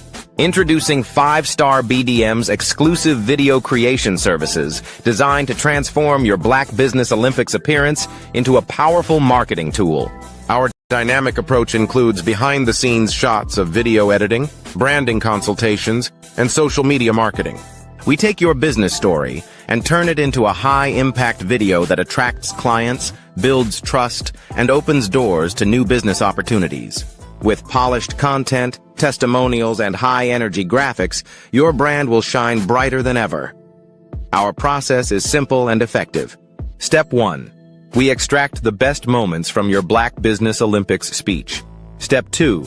We craft a compelling branded video with your business details, call to action, and testimonials. Step 3. You receive ready-to-share professional content for social media, websites, and email marketing. With our AI-enhanced video marketing strategies, your message reaches the right audience at the right time, so your business grows while you lead. Hear from successful entrepreneurs who have worked with 5-star BDM. After working with 5-star BDM, my brand awareness skyrocketed. My Black Business Olympics talk became my #1 lead generator. The video they created gave me the confidence to pitch my business to major investors. Game-changing service. These testimonials showcase the transformative power of our services and the success that follows.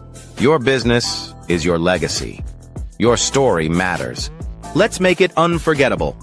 Use your videos to land deals, grow your online presence, and dominate your industry. The message is clear. Get your custom video today. Visit 5starbdm.com. 5-Star BDM. We build 5-star brands that people will follow. Are you ready to be next? Email Black Business Network for your special pricing.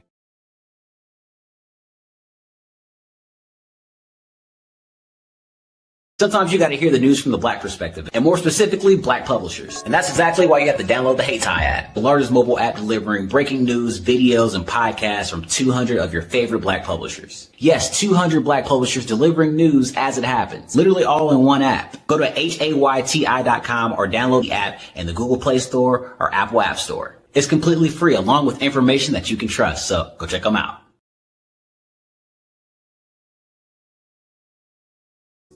Follow the Brand TV broadcast host, Grant McGaw, as he visits with top executives and entrepreneurs to find out their secrets of success with their personal brand.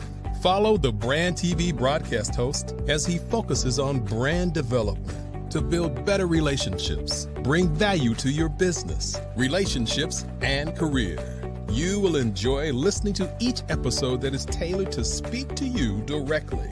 If you're looking for this type of clarity in terms of building your brand, you have tuned into the right station. Each episode will help you to shape a conversation in the 5-Star BDM network of 20,000 professionals and become a springboard for your corporate engagement and business opportunities. Each guest will frame their story in the areas of personal branding, business development, career development, financial empowerment, and technology innovation.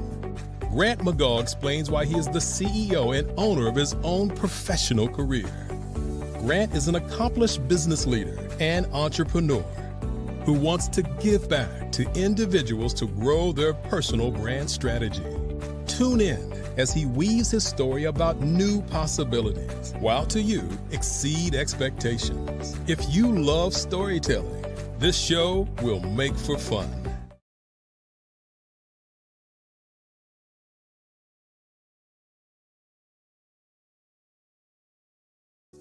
Follow the Brand TV broadcast host, Grant McGaw. 5-Star BDM, Brand Development Masters, is a professional consulting and advisory group keenly focused on business development services for the small to mid-sized business and entrepreneurs. Although every business is unique, they often share business development challenges that can be addressed through smart branding. Services include process improvement and operations, digital strategy and transformation, business intelligence, digital marketing, and personal branding. Our business and personal branding company has helped a number of professionals and organizations to optimize and grow. This results in more business, more opportunities, better reach, positive outcomes. Visit www.5starbdm.com today to learn more. Did you know that only 96% of entrepreneurs ever reach that 6-figure mark?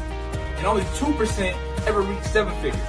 We've helped high-level entrepreneurs with no systems, no strategies, no social media following, who used to make 6 figures in a year, make 6 figures in a month by working less. And we can help you do the exact same. Now we're using a secret strategy that you may or may not know about called funnels. And funnels is basically like your website on steroids. It's taking your website to a whole nother level, and it's taking your customer on a simplified journey so you can get more profit per prospect.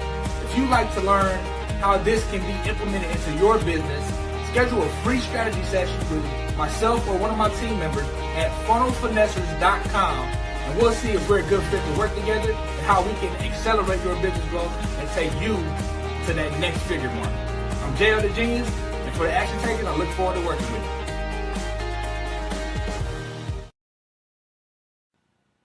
Hello, my name is Kiasi Helm and I'm 14 years old. I think my genius would probably have to be setting goals and achieving them. I say this because ever since I was young, I always wanted to be an author, and at age 11, I ended up achieving this. But not only did I end up becoming an author, I ended up becoming a public speaker, a publisher, a business owner, all these great things. The name of my business is Written by Kids Publishing Company. I decided to start this company because I thought it was important for me to help kids my age express themselves through literacy and just achieve their own goals. Because to me, achieving goals is the best thing in the world to feel. It's you just achieving things and aspirations that you set for yourself. And I know that everybody is capable of this because even if you don't end up achieving the goal, you still tried your best, and that's the most important thing. And everybody is capable of this because genius is common. Thank you.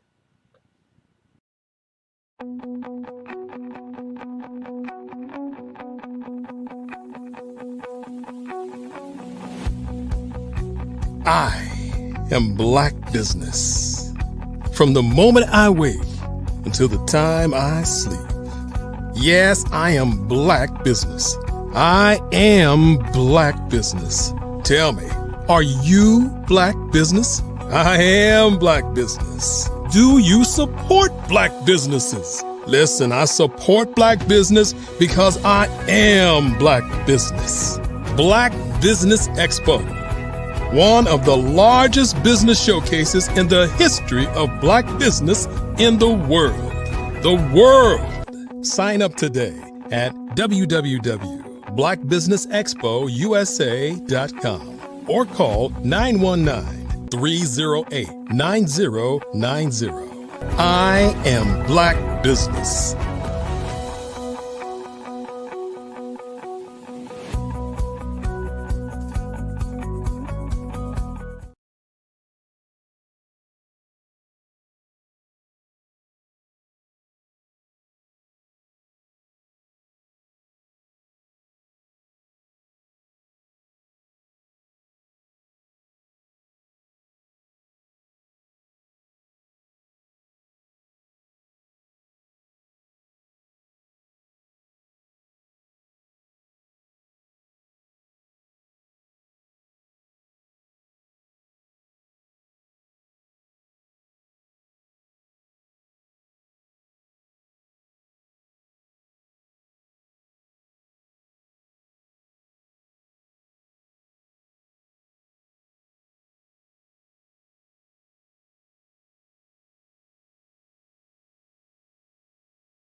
The Black Business Expo's mission is to raise funds for high school seniors going to college or K through 12 entrepreneurs.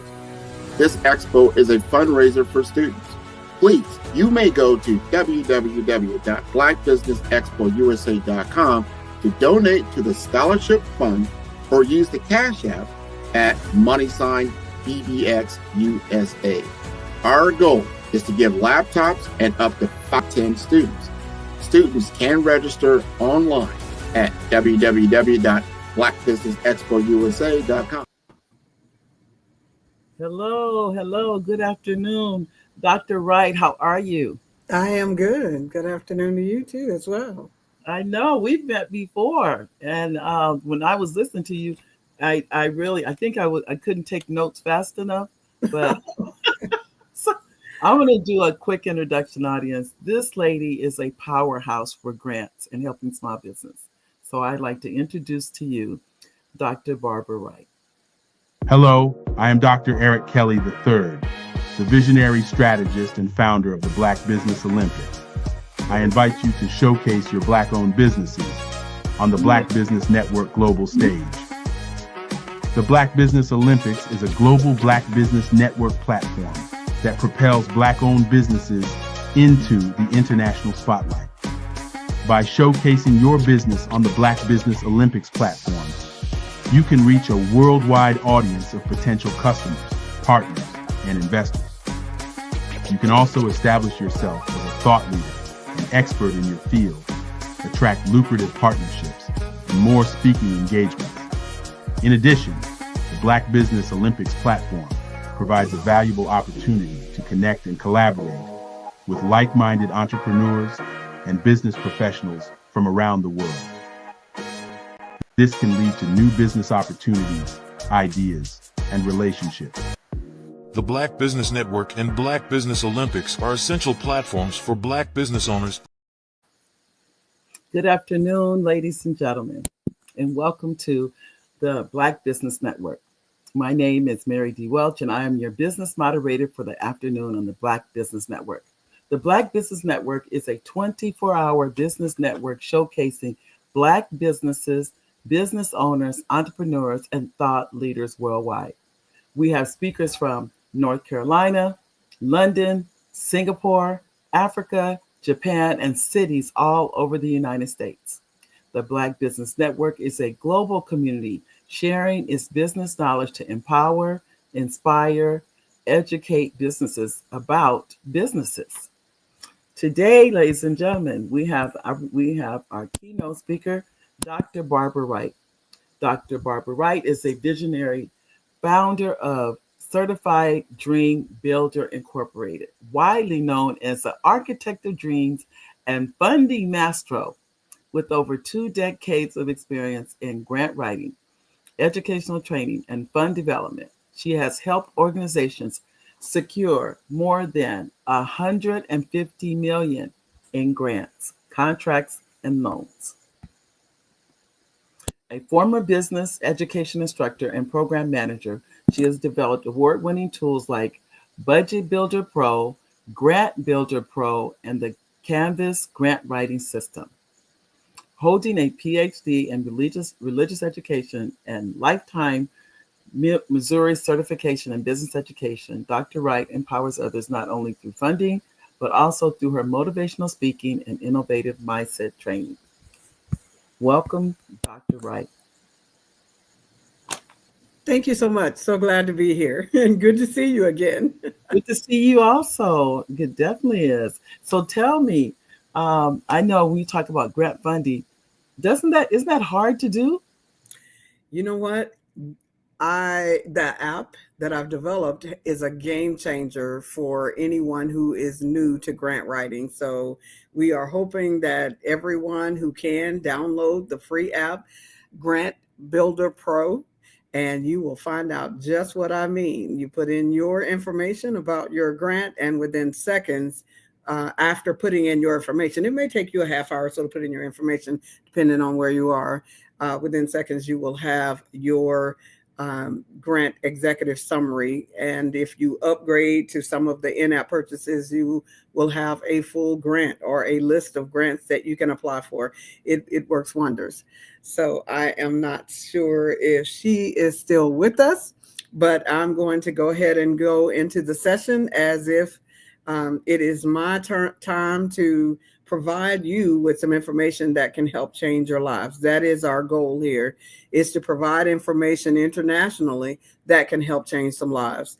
On our website, certifieddreambuilder.com, we have about 56 countries that are coming there. So we hope we are able to reach some of those countries as well as other countries through this broadcast, and definitely the United States, my home, because charity does begin at home. So we're hoping that we're able to help make some changes here through our apps, through some of our grant writing tools. And it's never been a better time to learn how to write grants than now, because many of the agencies that had gotten grants very easily in the past need outside help to help them now. So if you are considering grant writing just for your organization, or if you are a great writer, you are a teacher, you're a nurse, you're someone who is very detailed in your writing, and you have thought about grant writing as a business, well, the app that we have developed is a game changer, and it is the only one in the world.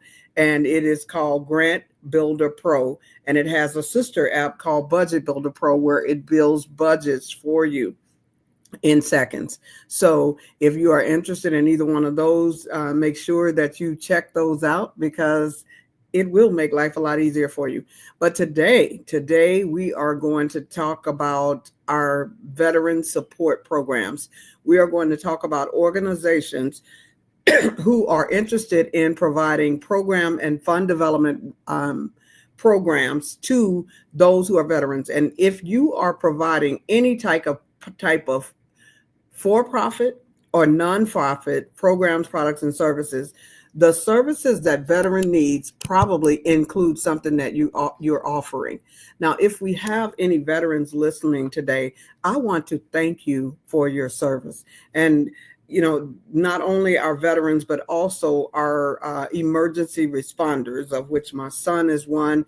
And this week he has lost 2 comrades, and I pray for him and for those first responders who are also, seems like sometimes, in a combat zone.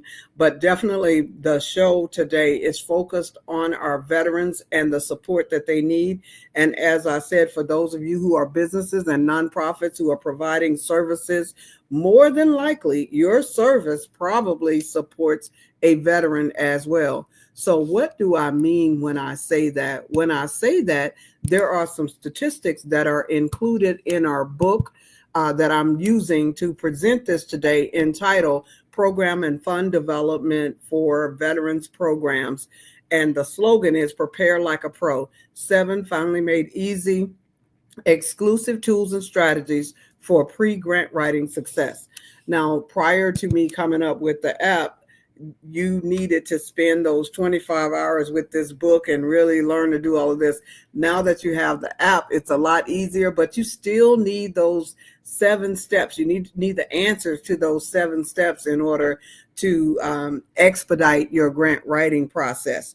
So what is it about veterans that would be good for you to, why would it be good for you to consider working with veterans programs, even if you are a different type of program, or if you are a for-profit organization? So let's talk about some of the stats for veterans first. The veterans population size is going to change. Honestly, it's expected to decline from 16.2 million in 2025 to 13.1 million by 2035. That is 10 years from now. And yes, we plan all of our businesses over a 10-year span, because it is important for you to reach out and to know that what you're dealing with today might be different next week or next year, so that your name is not taxi and you allow Lyft and Uber to come in and almost knock you out of business. So in order to keep that from happening, you must project into what's happening in the future and keep yourself abreast of all the changes that are taking place. That stat is coming from the U.S. Department of Veteran Affairs. Also, there are aging veterans. By 2030, over 45% of U.S. veterans are expected to be over the age of 65. So that is something to think about. So if you are providing services to seniors, or if you are providing food, or if you're providing housing, or you're providing affordable housing, you need to know this. This stat is also from the VA National Center for Veterans Analysis and Statistics. But again, by 2030, 45% of U.S. veterans are going to be over the age of 65. So that means that out of that 13.1 million, many of them, 45% of them, is going to be over the age of 65. So they will need lots of different services. So what is it that you're providing now that you can target towards veterans and improve your standing in business or in your nonprofit organization? Women veterans, they are expected to increase from 11% to 16% of the total veteran population by 2035. That's just a VA demographic trend. So you want to look at the women's veterans and see what is happening. Maybe you are the type person who wants to provide services to women vets, or you have a service that you are providing already that whether it's for profit or nonprofit that you could provide to women's veterans. So our goal is to break up the status quo. Our goal is to make you blow up what you've been thinking about and what you've been thinking about raising funds for and funding, and businesses that you are thinking about building, and providing you some information that you can use to help you in building or increasing your business. While some people are getting laid off, some people are losing their jobs, you can be thinking about, what can I do to help provide some jobs to some of those people who have lost them, or provide better opportunities for myself. Veterans of color, in identifying veterans that are identifying as Black or Hispanic, are expected to be over 35% by 2035. So if you are serving veterans, maybe you want to target those veterans of color. So you want to think about these stats that I'm giving you to see how in the world could you take your for-profit or your nonprofit business and get grants or contracts to help serve those veterans. Veterans that are at risk of homelessness, about 38,000 veterans may face homelessness annually without any targeted support. And that's from the HUD Homelessness Assessment Report.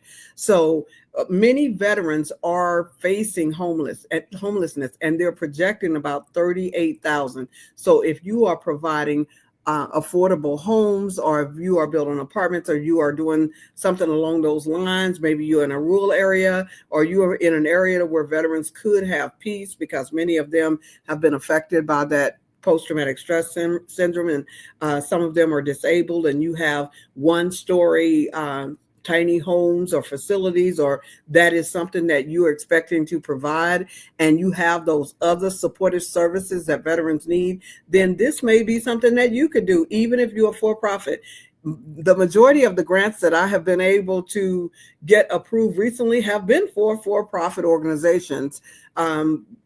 So there are grants for profit as well as nonprofit organization. A lot of us talk about one of the wealthiest men here in America and some of the things that he's doing, and most of those have been paid for through grants. So don't just assume that you can't get grants and contracts, especially when you are providing services to the community. And many of us do. We love serving our community. We love serving our nation. And so, as you can tell, 35% will be made up of Black, Hispanic, and Asians by 2035, according to statistics. So if you love to serve, there is money that's taken from people on a daily, no matter how old they are, for taxes. And those taxes, they go to the local, state, and federal government. And so those taxes are to take care of our streets, to take care of those who can't take care of themselves, to take care of our seniors. That's what those taxes are about. So that's the grant money that you would be receiving if you apply for grants. It didn't come from aliens. It didn't come from space. It came from people like you and me. And so when you apply for grants, you are applying for some of that money that you have paid in to the local, state, and federal government to do programs, products, and services, and keep our country going in the straight and narrow, and hopefully going in the right direction. So that's where that money comes from, and that's why it's available. Mental health needs over 1.7 million veterans are expected to require some type of mental health service. So if you are offering some type of mental health service, or that is something that you are thinking about doing, or you provide services to those who are receiving mental health services, you might consider that as a for-profit or nonprofit.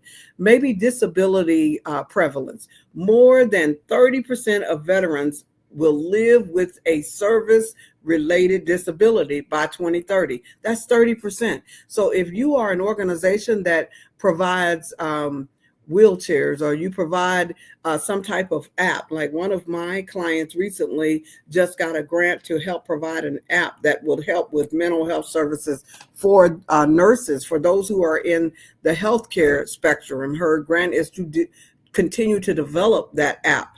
And so if you have something that will help those who are disabled, veterans who are disabled, whether they're women or men or seniors that are disabled, then you might want to consider looking at this statistics to help you in getting your grant or contract. Next, digital access.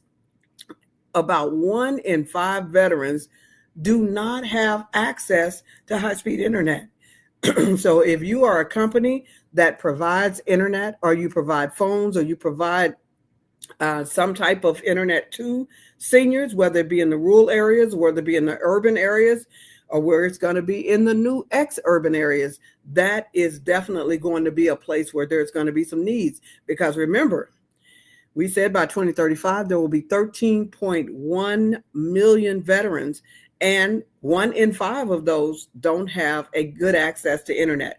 Now, I think they're trying to get internet in every area by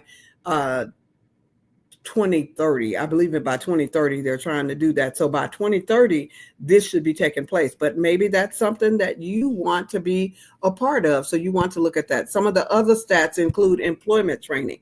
So maybe you are a workforce development specialist. Maybe you're doing for-profit training. Maybe you're doing nonprofit training. Whichever one you're doing, about 1.2 post 9/11 veterans will transition into the civilian workforce by 2035. So as they are transitioning into the workforce, what can you do? What kind of training can you offer to complement what they already received while they were in the military, and to work with some of the issues that the vets have? So that might be something that you would consider working in. And as far as veteran caregivers, over 5.5 million caregivers, that includes spouses and children, will support veterans by 2035. So if you are offering some type of transitional living, or you are offering some type of mental health, or you are offering some type of affordable housing, almost everything that you could name has just been named here in one of those statistics. So I don't want you to listen to me say the word veteran and think that doesn't apply to me, because it very well could apply to you and what you are doing. So I want you to think about that. The book that we are covering today is our program and fund development for veteran support programs. This is how you develop those programs. So we are giving you information that would help you in developing your program, so that you are ready, or your program product, or your service, or your business, to where you are able to actually help someone. Now, there are 7 steps in order to be ready to write grants for veterans programs or any other program. One of those steps include, let's see if I can make this a little bit bigger so that I can see it a little bit better. Okay, your phase 1 is your initial feasibility planning. That's where you do your SWOT analysis and your PESTEL analysis. SWOT standing for strengths, weaknesses, opportunities, and threats. And PESTEL analysis standing for political concerns, economic concerns, societal concerns, and cultural concerns, technology, environmental, and legal concerns. That's what PESTEL stands for. That is the acronym that it stands for. And if you don't know what's happening politically, economically, socially, technologically, environmentally, and legally in your profession, it may be a little hard for you to hit those numbers that you may have in mind as far as the income for your organization. So if you are working with veterans, those are things that you need to think about. And the other thing that you need to do in your initial feasibility planning is to make sure that you have a database that is built that you can use in order to get your documents rather quickly, because sometimes you only get a week or two to apply for a grant. Maybe you don't find out about it until the last minute. And even if you do find out about it early, you only have 30 to 45 days to apply for these grants. So you want to have all of your documents ready for grant applications. Your phase 2 is meeting those regulatory requirements, and that includes making sure that you have your state incorporation, your document preparation done, your 501c3 if you are going to be a nonprofit, your conflict of interest statement, because many banks and many organizations ask you for these documents. They want to see your bylaws and even sometimes your minutes. So you want to have all of these documents ready when you go to the bank to open up your checking account, because if you want the feds to send you $1 million check, you're going to have a bank account in the name of that business and be listed on login.gov so that they are able to put that money in your account. You also want to, for phase 3, be business credible.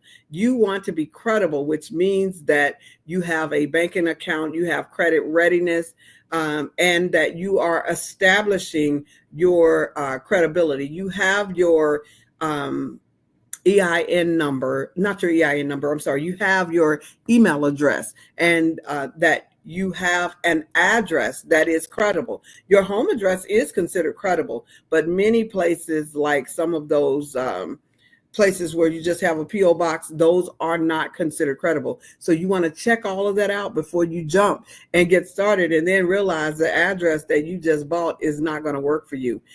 Phase 4 is brand development. Your online brand identity is needed to reach all types of stakeholders. So you want to make sure that you have a customized logo, brand, mission statement, vision statement, slogans, graphics, platelets.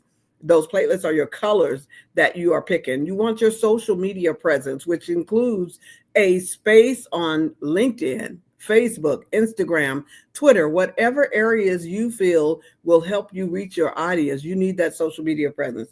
You need your web page with your welcome screen and your who we are, what we do, get involved, your contact us, plus a call to action. You want your donate button. You want your participant links, your volunteer links. All of these is going to help you to be ready. In phase 5 for your veterans program or any other program that you have, you want to make sure that you have your collaborative development. That is making sure that you have you're registered with your community foundations in your area, that you are registered on grants.gov, sam.gov.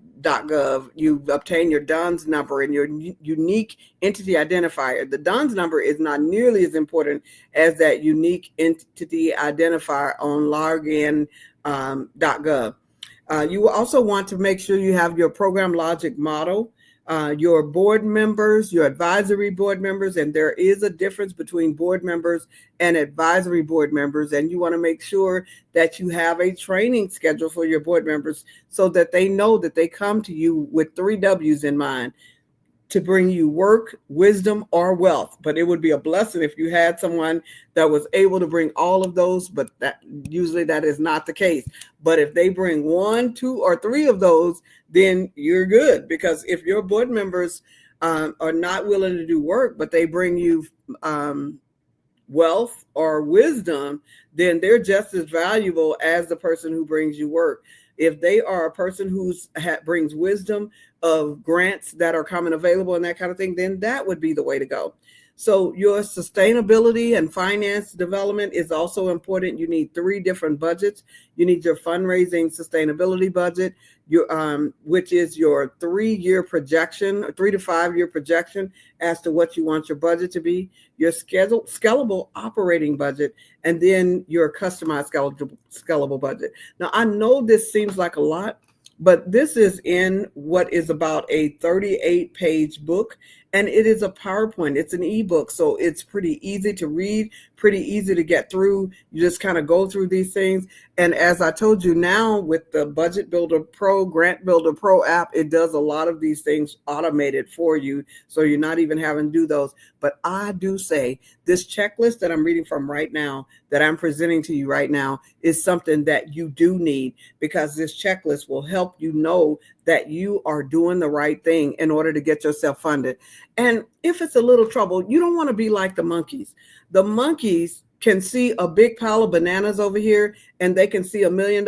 And you know what they're going to choose?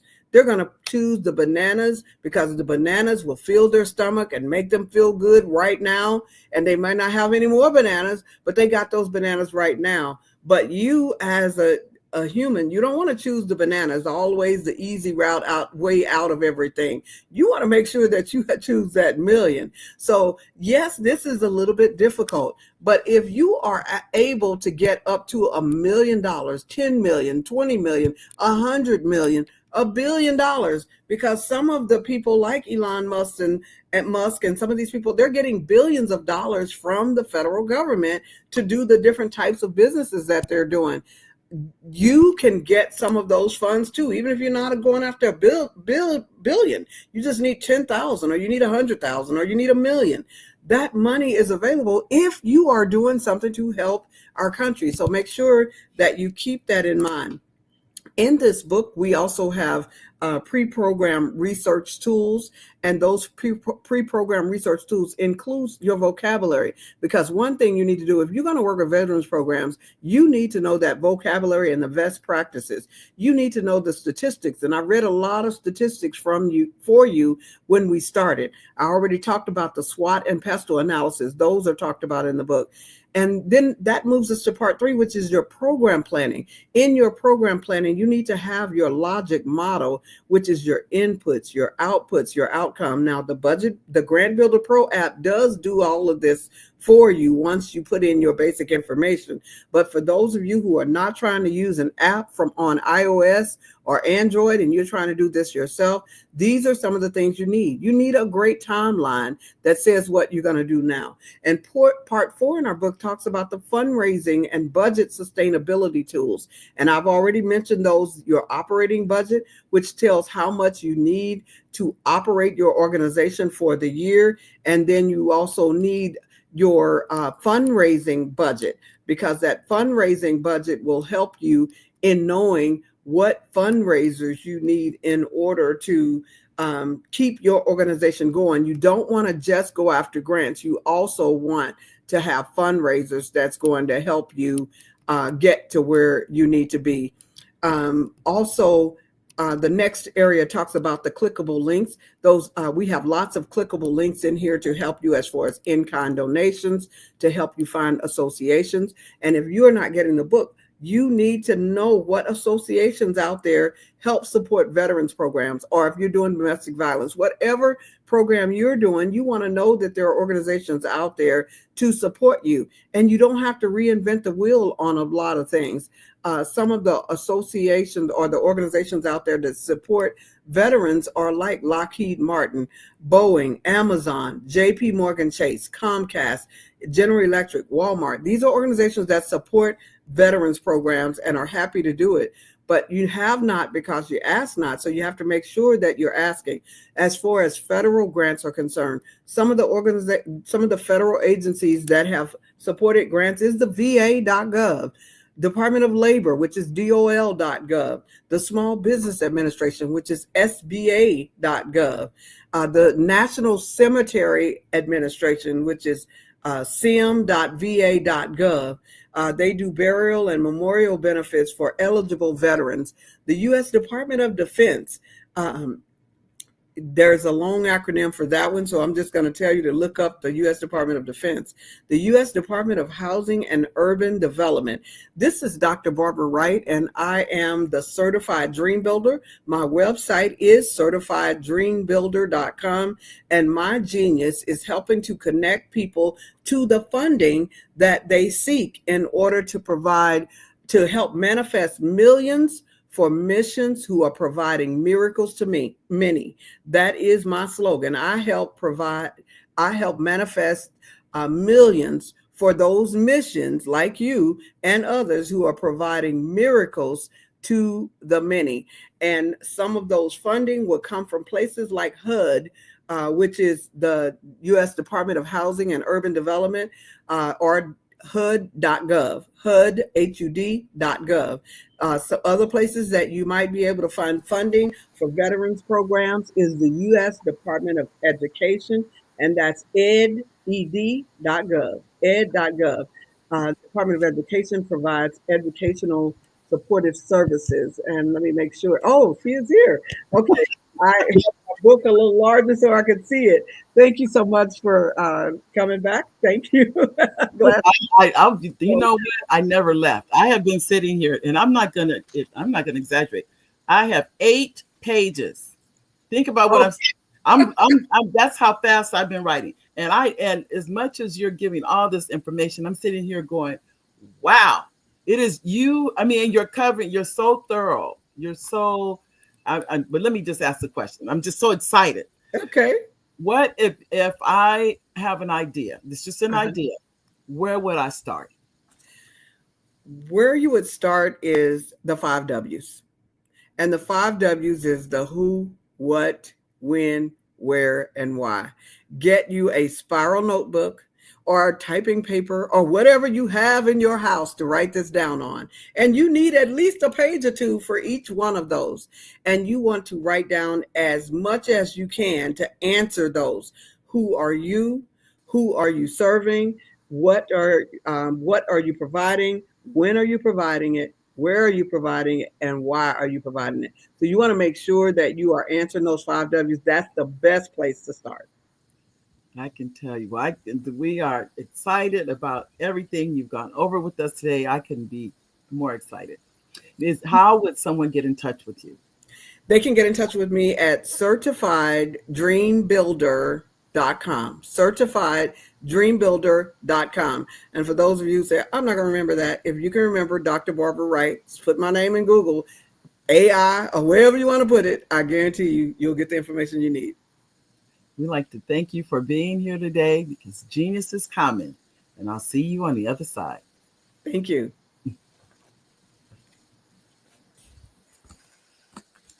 Thank you, ladies and gentlemen, for being here.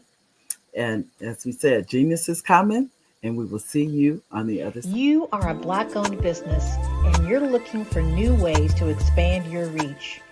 Or you're a creative, and you have an amazing story that needs to be told, seen, and heard.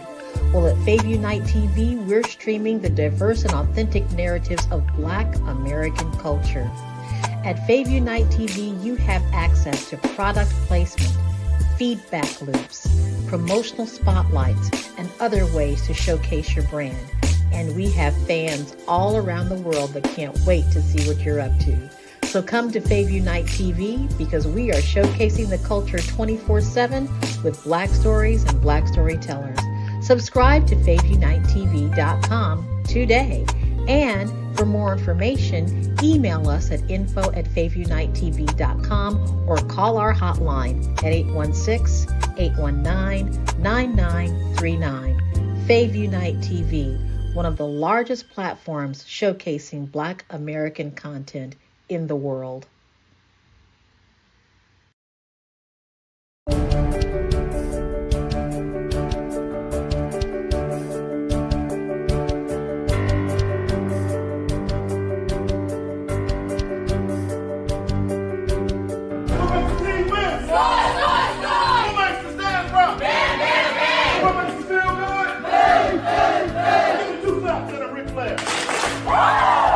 When you hear the word extraordinary, what words come to mind? Outstanding, above and beyond? Yes, way above average, amazing, huge, right? Well, here's what I want to tell you. The only difference between ordinary and extraordinary is extra. The only difference between hot water and boiling water is 1 degree. You see, at 211 degrees, water's hot, right? 212 degrees, it boils. With boiling water comes steam. With steam, you can power a train. 1 degree. The only difference between winning and losing is belief. The only difference between a person living their full potential and not reaching their full potential is desire. Continue adding that little extra in your community. There's a difference between success and significance. Success is adding value to yourself. Significance is adding value to other people. The question you have to ask yourself there is, how can I add value to them? So you have to be intentional about how you're going to add value to that person. Everybody wants to know that you have something good planned for you. 1, 2, 3, down.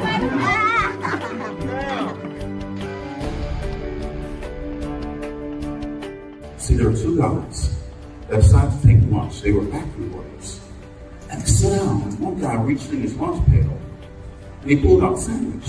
And he looked at it and he says, oh my God, this is another bologna sandwich. He goes, I don't want another bologna sandwich. I hate bologna. Why do I keep having bologna sandwiches? His friend said, come on, man, just relax. He says, it's going to be okay. He says, next time, tell your wife, don't fix your bologna sandwich, and it'll be okay. He said, leave my wife out of this. I fix my own lunch every day. You see, the bologna that we have in our life, we pack it. The bologna that we pack in our lunch pail, we put it there. The question is, what bologna are you packing in your lunch pail every day? What bologna are you packing with you from last year into this year? And what bologna are you going to pack from this year into next year? This young lady right here, I got married when I was 19. She was 17, senior at Washington Marion High School. We didn't want bologna in our lives forever. We decided to live a life of significance and give back to our community that helped us every day. Not every other day, not some days, not most days, but every day to give back to someone else.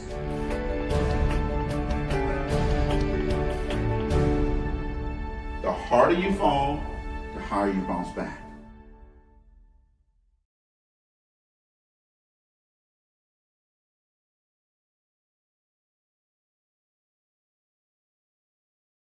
Producers, directors, I met designers, and then everybody said, oh, this is my 6th year, and oh, this is my 4th year. Shout out to New York. We're in New York in like 7 hours. Oh my gosh, yes, we have a 6:58 flight, so. We gotta go home. We gotta go. We gotta go.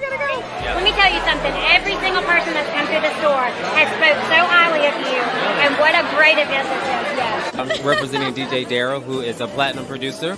He did the hit track for Tupac Shakur, Keep Your Head Up, Snoop Dogg, Keisha Cole.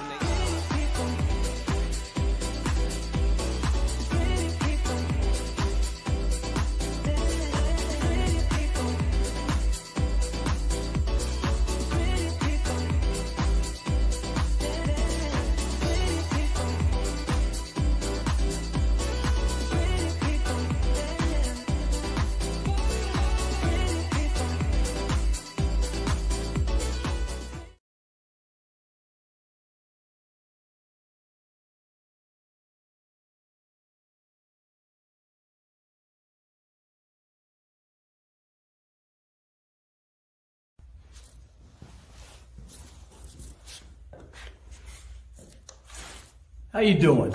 I'm Rodney Allen Rippey. Yeah, the child actor. Well, now, leading man. Some of you might remember back in the day, the Harlem Globetrotters popcorn machine. Remember that? Well, it was a Saturday morning special that would come on, and I was there with Geese and Tex and Meadowlark Lemon. Remember the show?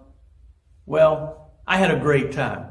And I have to say a huge, huge thank you to all my fans out there. Thank you for all the years of support. I went on from the entertainment industry. I started getting into producing and directing. And now, hey, here I am. I'm a studio executive here in Burbank, California at 2526 Studios. I have to say, it's been pretty good, but the best is yet to come. Please stay encouraged. Keep reaching for your dreams and never forget that genius is common. Remember that. Genius is common. No matter what anyone says to you, no matter how tough the road may get, keep striving. Keep reaching for your dreams. And always know that you are worth it. Everything that you put into yourself, everything good that you pour into your life, you are worth it. And when the times get tough, when things don't go exactly right, it's okay. Dust your shoulders off. Stand up strong. And remember, genius is common.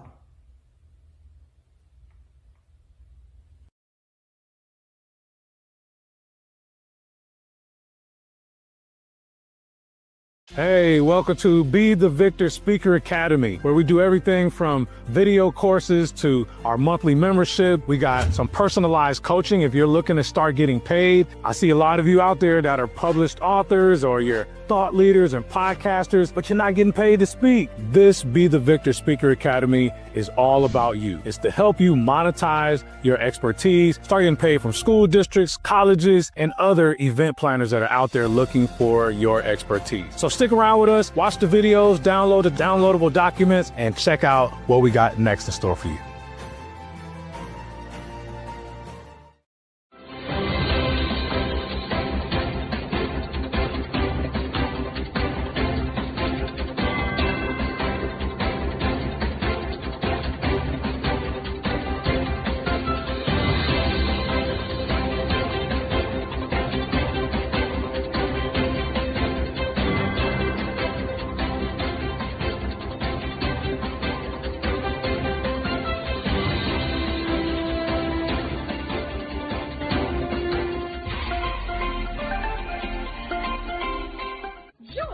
Dr. Eric Kelly III and a host of phenomenal speakers from all around the globe for this 7-day virtual event that you don't want to miss.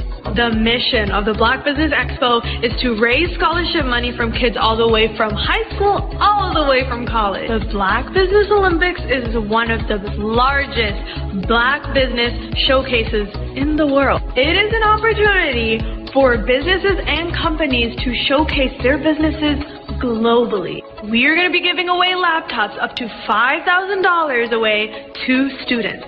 Again, I'm Olivia Appleberry, the founder of 2 Cents Finance and one of the speakers for the expo. I am so excited to see you there. For more info, go to www.blackbusinessexpousa.com or call 919-308-9090 and hope to see you there. I am Black Business. From the moment I wake until the time I sleep. Yes, I am Black Business. I am Black Business. Tell me, are you Black Business? I am Black Business. Do you support Black businesses? Listen, I support Black business because I am Black Business. Black Business Expo, one of the largest business showcases in the history of Black business in the world. The world! Sign up today at www.blackbusinessexpousa.com or call 919-308-9090. I am Black Business. I am Black Business. From the moment I wake until the time I sleep. I am Black business. I am Black business. Are you Black business? I am Black business. Do you support Black businesses?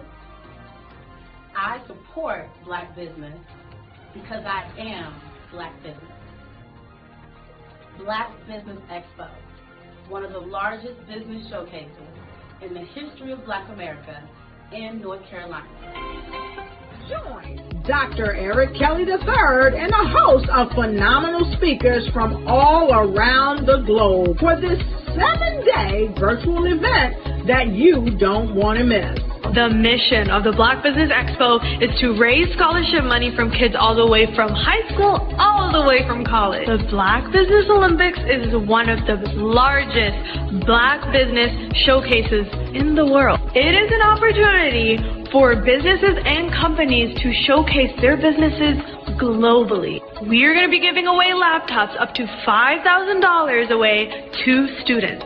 Again, I'm Olivia Appleberry, the founder of 2 Cents Finance and one of the speakers for the expo. I am so excited to see you there. For more info, go to www.blackbusinessexpousa.com or call 919-308-9090 and hope to see you there.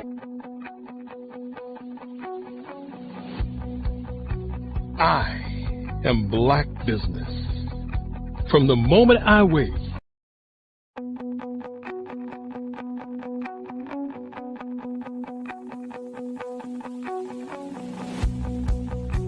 I am Black business. From the moment I wake until the time I sleep. Yes, I am Black business. I am Black business. Tell me, are you Black business? I am Black business. Do you support Black businesses? Listen, I support Black business because I am Black business. Black Business Expo, one of the largest business showcases in the history of Black business in the world. The world. Sign up today at www.blackbusinessexpousa.com or call 919-308-9090. I am Black business.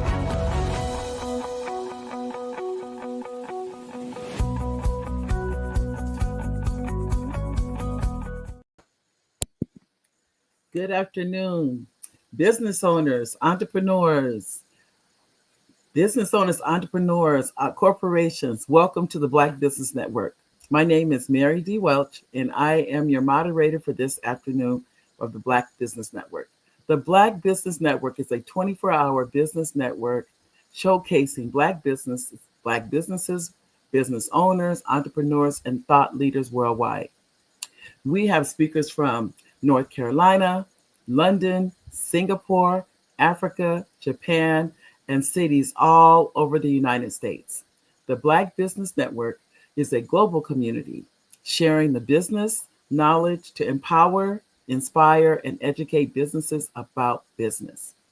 My name is Mary D. Welch, and I'm going to give you some background about myself and really encourage you, if you've ever thought about it, to write. And I say to write a book. Many of you may say, oh, that sounds like that's so daunting. But let me give you some background about me and then tell you how I started on my journey. I was in education for over 30 years. I was a teacher, and then I became a school administrator. And after 30 plus years, I knew it was time to make a change. It was just time. And to be honest with you, change is hard, ladies and gentlemen. It's not the easiest thing you can do. It's probably one of the hardest things you can do.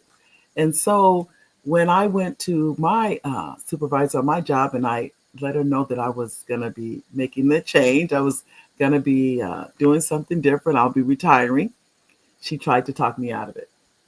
She really tried to say, no, you're mistaken. It's not time for you to go. You're too young. She literally gave me every reason not to do it. She even told me, why would you want to leave? You make, a good income. You have excellent benefits, all of these things, of which she was saying was correct. But I knew in my heart there was something new that I need to do. But let me also stress and tell you too, I didn't know I was a writer. When I spoke that day to the principal of my school, I had no idea I could write. In fact, probably writing was the furthest thing from my mind. But I would find out, it would be after I retired, I found out I could write. And I found it out you could say by accident or the intervention, but I found out by a friend coming over and telling me a story. From that story, it led to me doing the one thing that would change my life, is I wrote the story down. Now, you may think, well, why does that have to do with anything? It has a lot to do with everything, because if you don't write it down and you think you're going to remember whatever it is, the chances are you're not. But the power of writing it down means now I don't have to remember it anymore, because it's already written down for me. That day, I did write the story down after my friend told it to me. She was telling me an incident that really happened to her. But as she's talking, I could actually see the characters for a children's book. Now, I definitely want to share with you, I had never written a book in my life. I didn't even know I could. So for me to be able to say I see it and I understood it was big. That it truly was, because I didn't know that. How can I see characters in my head? How could I know the story? All of these things were happening simultaneously, but I wrote the book down. And I wrote that story down. Believe it or not, that book has yet to be published. I wrote the first one I wrote, but it's one of those, it's going to be published. From that day, I will say this, I have written numerous books.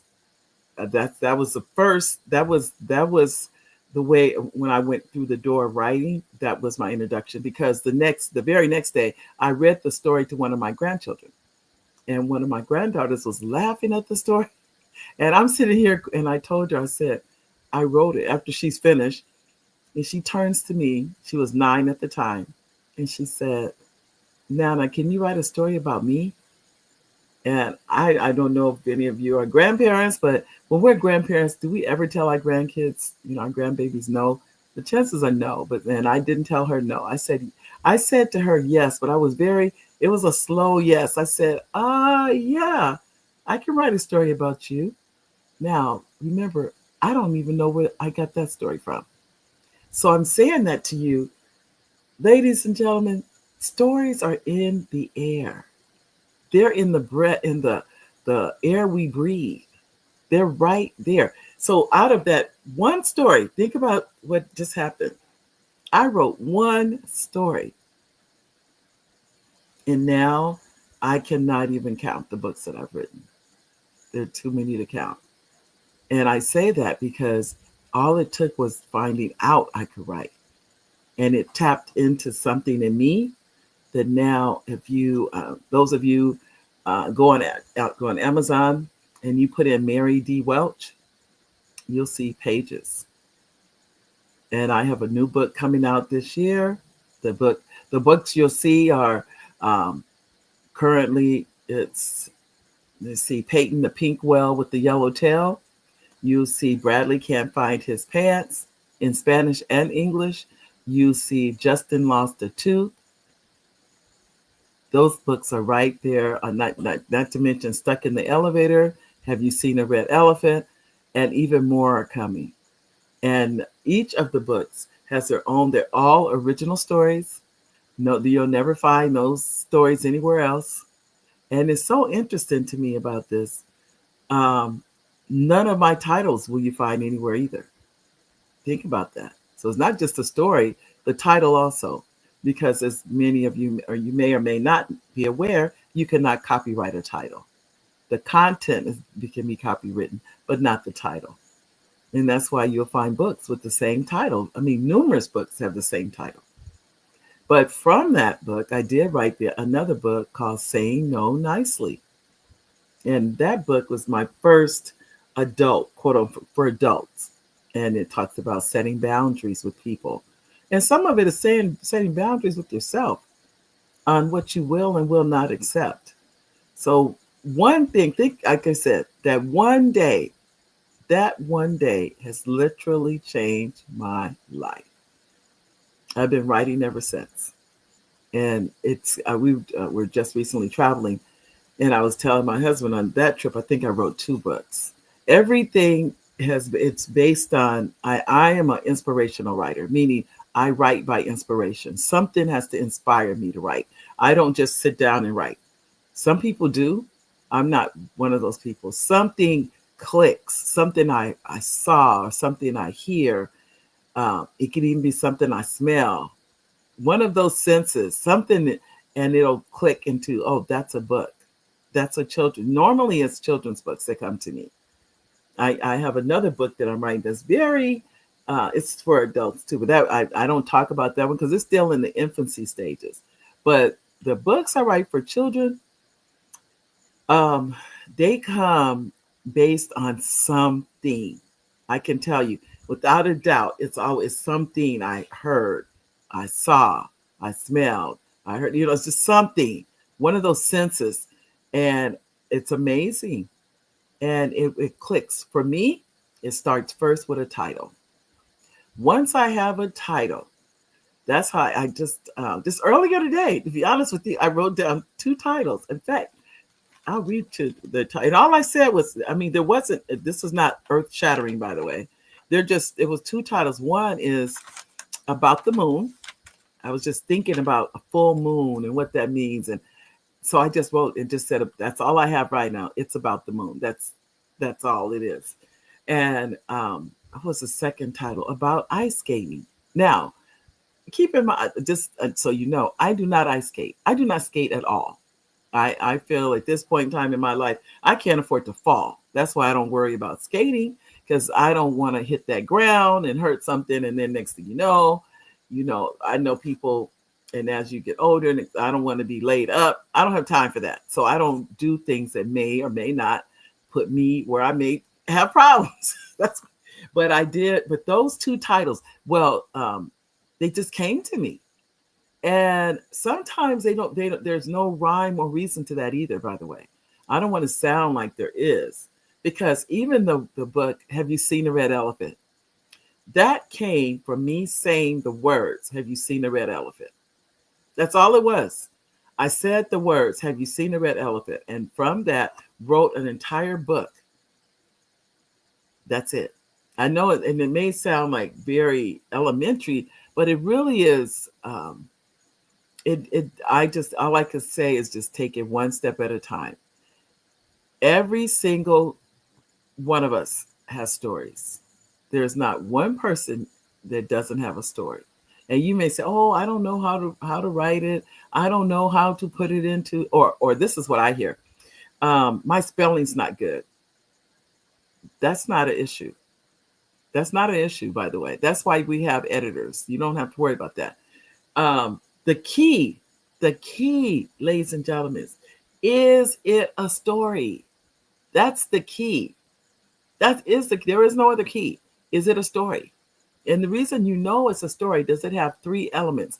And the 3 elements every story has is a beginning. It's number 1. Every story has to have a beginning, a middle, and an end. I'm going to say it again. A beginning, a middle, and an end. If you have those 3 elements, you have a story. Period. That's it. We make it so, I call it the woo syndrome, but there is no woo. Do you have a beginning and a middle and an end?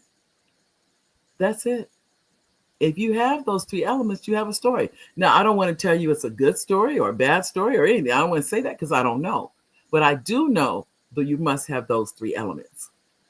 When I hear stories and they don't, or not another, you watch, some of you probably seen this, you watch a movie and it just didn't end right. That's because it didn't have an end. It didn't have a good end. I watch movies and I go to the end, I go, and I switch topics on you. But when I go to the end and you see and I go, wow, that was a good ending. That's a good feeling. Because you know what I know when I see that kind of thing in a movie? Number one, I know the writer understands. The writer, whoever wrote that, got it. They knew they needed a good ending because I knew somebody wrote it. That's why I was switching to film, because in every film, there's a writer. There's a writer. There's somebody you may or may not ever see, and usually you never see them. But there's somebody in the background that's writing. When you watch a movie, somebody wrote that movie. Somebody either they wrote the movie or they wrote the screenplay. But somebody behind the scenes is a writer. And you have to have that. There's no way around it. Just as for your book, you have to have someone that's writing that book. And many, as you know, many movies start with books. They start by a book first, and then they go to a movie. Very rarely does it go from a movie to a book. I don't know. I'm sure it does. I just can't think of any cases that way. It usually goes book as they say, book to screen. That type. That's where they go. That could be, and one reason, because that book has so much content, they'll never be able to show all that on the screen. So they have to show you just enough so that the movie has the same three elements: the beginning, the middle, and the end. But when a book ends well, you feel good. There's a sense of satisfaction when a book ends well. Let me say that. When it doesn't end well, you feel cheated. That's how you feel. And that's the same thing as I said when you go to screen. When you go to movies, if the movie ends well, you feel good. You feel satisfied. There's a sense of, oh yeah, I see how they ended it like that. I see why they ended it like that. But if you don't feel that, if you go to the end of a movie and you feel like they let you down, that's not a good feeling. I just, all I could think when I have seen movies like that, when the person that wrote it just didn't get it and they got to the end, and sometimes I think they just got tired. That's what I think, because it's a lot of work. I don't want to sound like it's an easy peasy, but it does. I also don't want to discourage you. I'm saying if you're writing a movie, you're not probably writing a movie, you're probably writing your memoirs about you, that kind of thing. So you want to keep that in mind. If you are writing, if this is about your life, it may not be, the ending, quote unquote, may not be as clean cut. That's different with your memoir, because you're alive, you're living, you're still living that. But if it's a story that, let's say something happened to you on the playground when you were growing up that changed your life, or that you still remember, but it will make a good story, that should have an end to it. That should have an ending to it. So keep that in mind. So I write for young children ages 2 to 7 or 2 to 6, little ones. But when I was teaching, I taught teenagers. Isn't that interesting? I taught students that were way beyond the little reading the small stories. For me, I get the joy. Literally my heart is filled with joy when a child reads my stories or reads, and they've done it. We have neighbors that have small children, and they read my books, and they love the colors, because I always make my books very colorful, because kids love that. They're very welcoming to a child. So, and the colors are just something they want to see. And so I would tell you, make your when you write yours and I work with illustrators, make sure they're colorful, depending on the book. If it's a book for adults, you don't necessarily need that. Depends on what the book is. And there's so many variables to books. The book, as I was sharing with you on Saying No Nicely, that book started originally at 78 pages. It ended up, after editing, it was edited 10 times, 38 pages. I know you're like, what happened to the other pages? To be honest, the other pages were more fluff and not getting to the core of what the book was about. I wanted to make the book, which you can read the entire book in 30 minutes. And that's what I wanted. We are a microwave society. We want, tell us quick. Don't give me, 300, 400, 500 pages just to say how to say no nicely. I made it quick and easy and clear, and that's what I wanted. I have friends that are in business, and they tell me that my book sits on the corner of their desk, which I am honored. And they said, how a week does not go by, they don't pick that book up and read and have to tell somebody no. And they read from the book and they say, and it works. And that, to me, is the best testimony that it works. But the book was based on me. That book, Saying No Nicely, was based on my life. I didn't know how to say no. And once I learned how to say no, it was almost like when you hear someone go, oh, that's what it felt like when I learned how to say no. And I just had this conversation just yesterday. And I said to someone, they were saying they struggle with, this was a gentleman, which is usually men can say no a lot easier than women, in my opinion, because women tend to take on responsibilities and their plate is just overflowing with stuff. But men get it for the most part, and they'll say, no, I can't do that. That's too much or something. Like they're more, in my opinion, quicker to say no. But this was a gentleman, and he said he struggled with saying no. And that right then in front of me, he pulled out his cell phone. He said, what's the name of the book again? I told him, and he ordered it right there. Amazon, Mary D. Welch. Go to Amazon, put in Mary D. Welch, and you can order the book. And in fact, you can order any of my books are there. The ones I just named for you. I have journals, they're there. All of that is just there for you. And it's there because, I just wanted to make sure it's easy access. That people buy them for their kids, for their grandkids. I'm always just so full when I hear someone tell me that my grandchild read your book, or I had one friend tell me that they had to hide my book because all their granddaughter talked about was the red elephant. That, what can I say, touches my heart. It touches my heart to even hear that.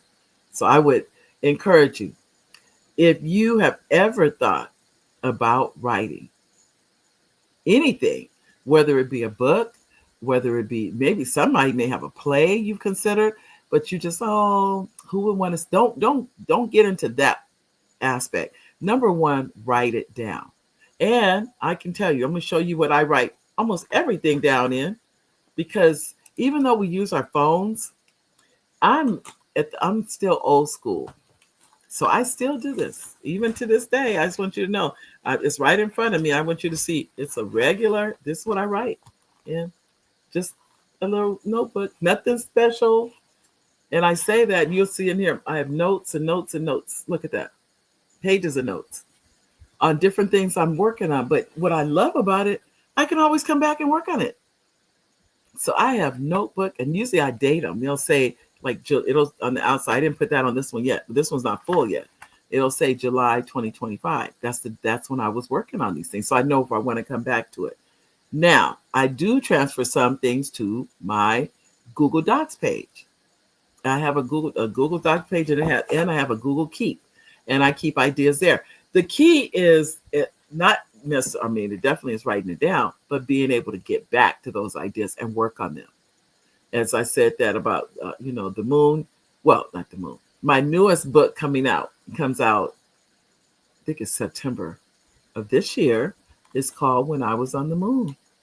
And for the first time, the main character of the book is a little African-American girl. She is in her spacesuit. She plants her flag on the moon, and the flag says Mary. I've never had a character named after me, so this is the first. And I am excited about it because it's also the first young lady, the first girl on the cover of one of my books. Usually it's an animal or it's an African-American boy. Because of having boys, I think that's why I tend to lean toward boys. One thing and some of you may or may not know, the books are named after Peyton, the pink whale with the yellow tail is the name of our oldest son. His name is Peyton. Bradley Can't Find His Pants is the middle son, Bradley. And Justin Lost a Tooth is the youngest son, Justin. So they have books. Now, and it took me, which is really interesting.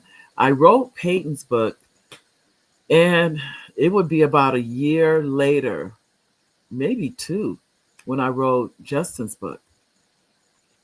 It was about 18 months later. And I could not think of anything. When it came to Bradley, I felt terrible. I couldn't come up with an idea for Bradley. So Bradley said, well, Mom, write about Bradley the boa.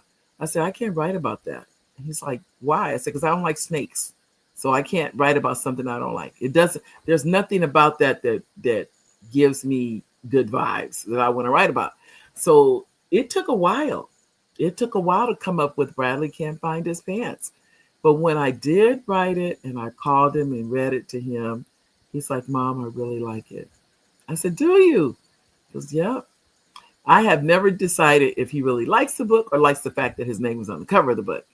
But he has a book. His is the one, whenever I say the name, I say the title, Bradley Can't Find His Pants, people smile. More than Justin Lost a Tooth or Peyton the Pink Whale with the Yellow Tail. Bradley Can't Find His Pants is the one, without a doubt, that kids like, adults like, that kind of thing. But remember, this is all original. They've been all made up, every single one. Even when I was on the moon. I'm going to tell you how that started. When I was on the moon, came from a conversation. That's why I remember I said, you hear something. I was on the phone and talking to a friend, and they said the words when I was on the moon, and I said, stop. He said, what happened? I said, that's a children's book. Instantly, I knew. And I wrote the book when I was on the moon. And that book will be coming out, I believe it's September. It's this year, though. It's definitely this year.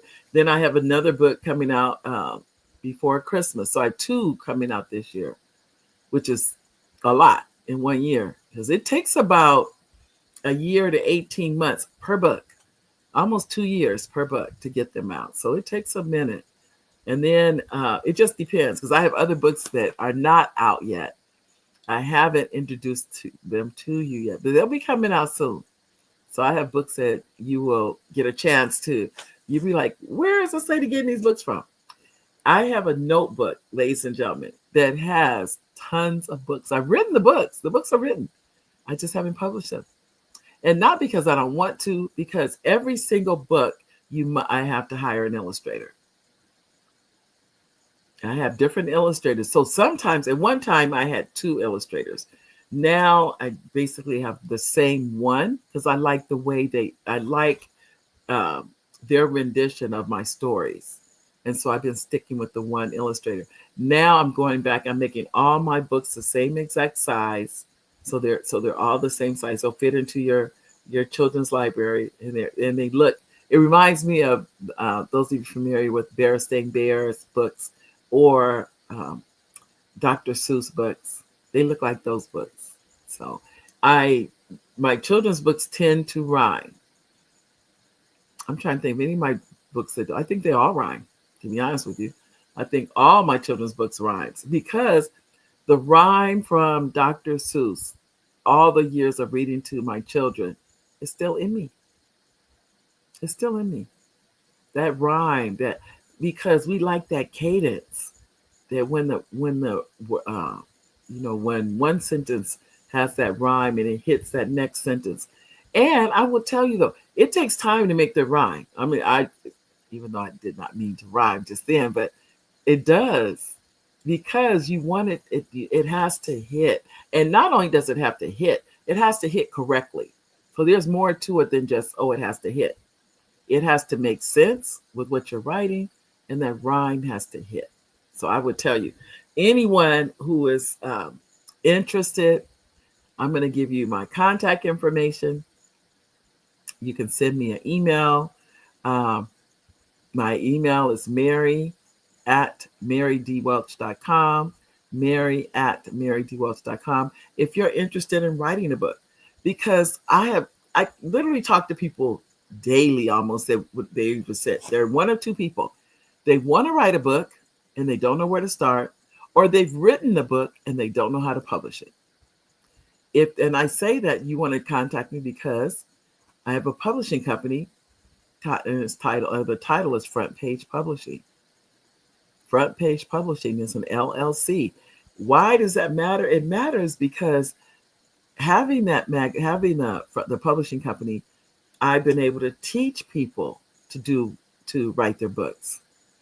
So now people come to me and they're like, I don't know where to start. I can tell you how to start. I don't know where how do you know where a chapter starts and begins? All of that. I've done it so much now, I don't even have to think about it, because I understand the dynamics of what that book should be. And and some of your books will have chapters, some won't.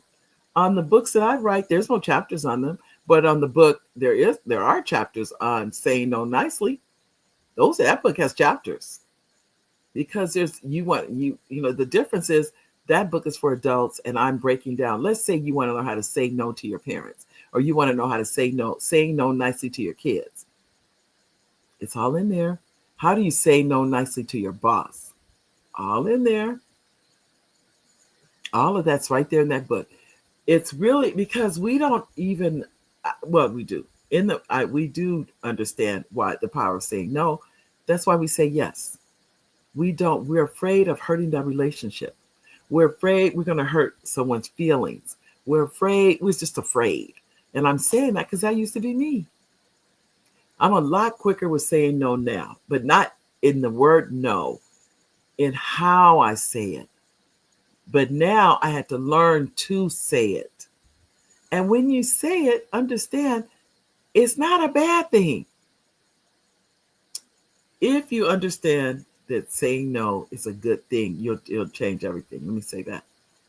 But let me also share with you too, I have another book for adults, and it's called Save Your Home from Probate. Now, I'm going to say that again because you may not say, well, what is probate? And I will share that with you also. If you're a homeowner, and let's say you're the only one on title, you're the only one that owns that property.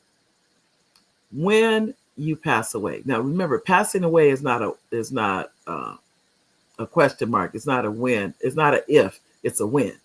So we're all going in that direction. Who do you plan to leave that property to? Now, if you have a will is not enough. A will is not enough. That's very important, because a will is not enough. A will must be probated. And somebody can walk in to a court of law and say to the judge that I contest that will. They can do that. But if you have what I have in the book, which it's 34 states and the District of Columbia, and it's called a transfer on death deed, a TOD, transfer on death deed. Now in Florida, Texas, and Michigan, it's called the Ladybird deed. I'll say that again. In Florida, Michigan, and Texas, it's called the Ladybird deed. But the other states, 30 plus states, and the District of Columbia, is called a transfer on death deed. Let me explain what that is. The transfer on death deed is a paper that you get notarized. So it has to be notarized by the owner of the property. And then you go to your county of records, whatever that's called for your county. It can be the Chancery. Ours is the county I live in. It's a county of records. That's all it's called. And you file that TOD with your deed. And I'll be honest, it's a pittance. In California, in the county I'm in, it's $100. That's a pittance in comparison to what it's going to cost to probate your property if you pass and you don't say who you want the property to go to. This is why this is so important. And it's just phenomenal that we have this and people don't even know. They don't know about it. And many times people don't use it. And that sometimes they don't use it because they don't know. Or, this is what I find. I have found this to be the case. Our Caucasian counterparts use every aspect of this. I was in a meeting, and I mentioned this. Think about what I'm saying. I mentioned this, the transfer on death deed. The very same day, a Caucasian lady from that group went out, had her husband notified that paper, and attached the day, not the next day, not the day after, not next week, the same day. Her husband had been in the home for over 20 plus years. He had paid it off, but she had married him after he paid it off. He always said he wanted her to have it, but he hadn't done anything. Had that paper not been attached to that deed upon his death, the property would have gone to his children. And I'm pretty sure she would not have had a place to live had it not been for that conversation. She came back the next week and told me, I didn't even know about it, the next week, and explained what happened. And she said, I haven't been able to sleep for years, knowing that if something happened to him, his kids would put me out, and now they can't. She is so relieved because once you attach that deed, and he attached the deed, and it said the house is to go to her if something happens to him. That's it. That is it. The house is to go to, it will go to her. So here we are. You have a couple. She marries him after he buys the property, and I think he had it for 10 years, and they had lived in it for 10 years or something. The point being, her name was not on the deed. That's the bottom line. Her name was not on the deed. So heaven forbid he had passed, it would have went to his children, because I believe he was a widower, if I remember correctly. So I'm saying that to you, ladies and gentlemen. The title of the book is Save Your Home from Probate. It's right on Amazon. I have two. One is for people that live in California, and one is nationwide. The nationwide automatically includes California, but if you live in California, then all you need is the California edition. But if you live outside of California, you would need the one that goes all around the country. 34 states and the District of Columbia. The transfer on death deed, as I said before, but it's the same paperwork in Texas and Michigan and Florida. They just call it the Ladybird deed. That's all. The same papers, no different. But you have to get it notarized and you have to attach it to the deed. The difference in California, they made one change, and that change is now you have to have two witnesses, and they cannot be the ones to receive the property. You have to have two, neutral witnesses. They changed it. So they added, that's really a safeguard. I understood completely why they did that. Because when it first came, all you needed was to get it notarized. But as you know, and I know, fraud can come into it. You have people that are unscrupulous. So that's why that became an issue. And they made those changes. And not that it doesn't still exist, but what you've done is reduce it. That's why they made it like that. So that was really important. So I just want to share those. Those are my only two books for adults. The third one I'm writing now is about relationships. So that's another, we probably have a good year before that book comes out, because it's intense. And I just really, I enjoy writing it, but it takes time. But I would tell you, if you have poetry, this is for you, for those of you that you have thought about writing, but you thought, oh, I don't have time to do it, or what will I say, or that kind of thing. I showed you a notebook. Start there. That's what I would encourage you to do. Just start there. Write down your thoughts, write down your ideas, write down your isms. Are there certain things you always say that apply to you? Those would be your isms. Like when I was talking to one gentleman, his name was Ralph. And I said, so this is the Ralph isms. That's what I told him. And he had 3 pages of things he says, but he thought he was being negative. And I said, you may be being, I'm not saying you're not, but how many people are there on this planet? Somebody's going to want to read what you've written. Just know that. I don't care what it is. Somebody's going to want to read that. And they want to hear what your thoughts are. As it is when I came out with the book, when I came with Saying No Nicely, I was thinking, oh, nobody's wanting, they don't care about that. They're not going to want to read that. It became a #1 book on Amazon. So you don't know. My children's books have become #1. You don't know. Don't assume anything. Just write your thoughts down. Come to Front Page Publishing or send me an email, mary@marydwelch.com, and let's get it published. Let's get it published. Let's work together. I always say my position is to hold your hand. It's to hold your hand.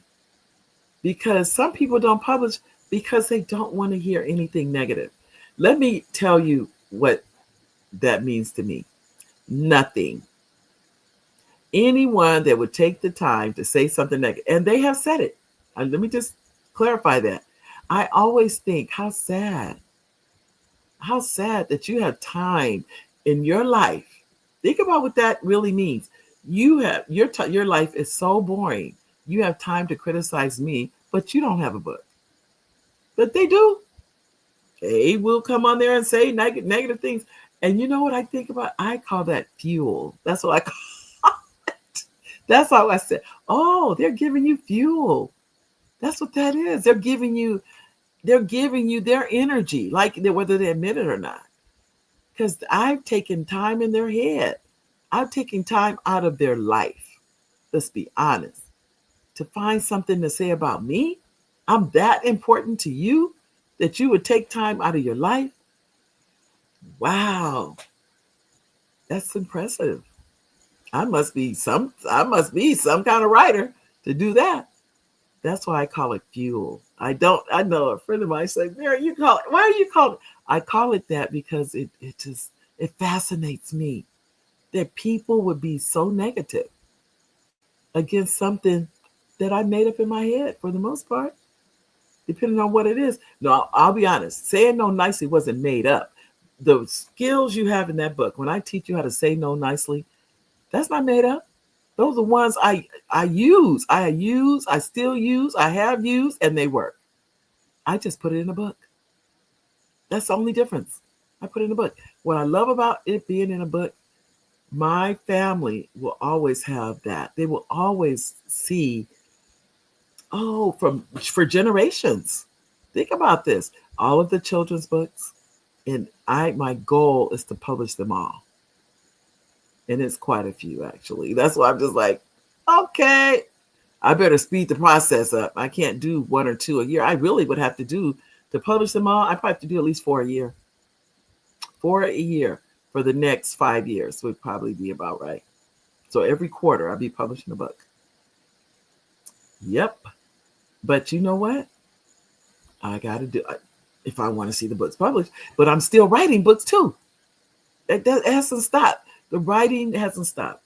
I know we're running out of time here, but I want to share some other things with you because I have some new projects that as I said before, I want to give you some steps you can use today. Number 1, get the notebook I was sharing with you. Get one of these. Just go to any local store and get one. Just get Spiral. Just get one. That'll get you started. Number 2, don't think about it. Write about it. Write about it. If it's something you saw, if you want to write movies, write them. If you want to write plays, write them. You want to write books, children's books. It doesn't matter what it is. You've just been given the permission to do it. Because sometimes I think we need permission. You just received your permission card.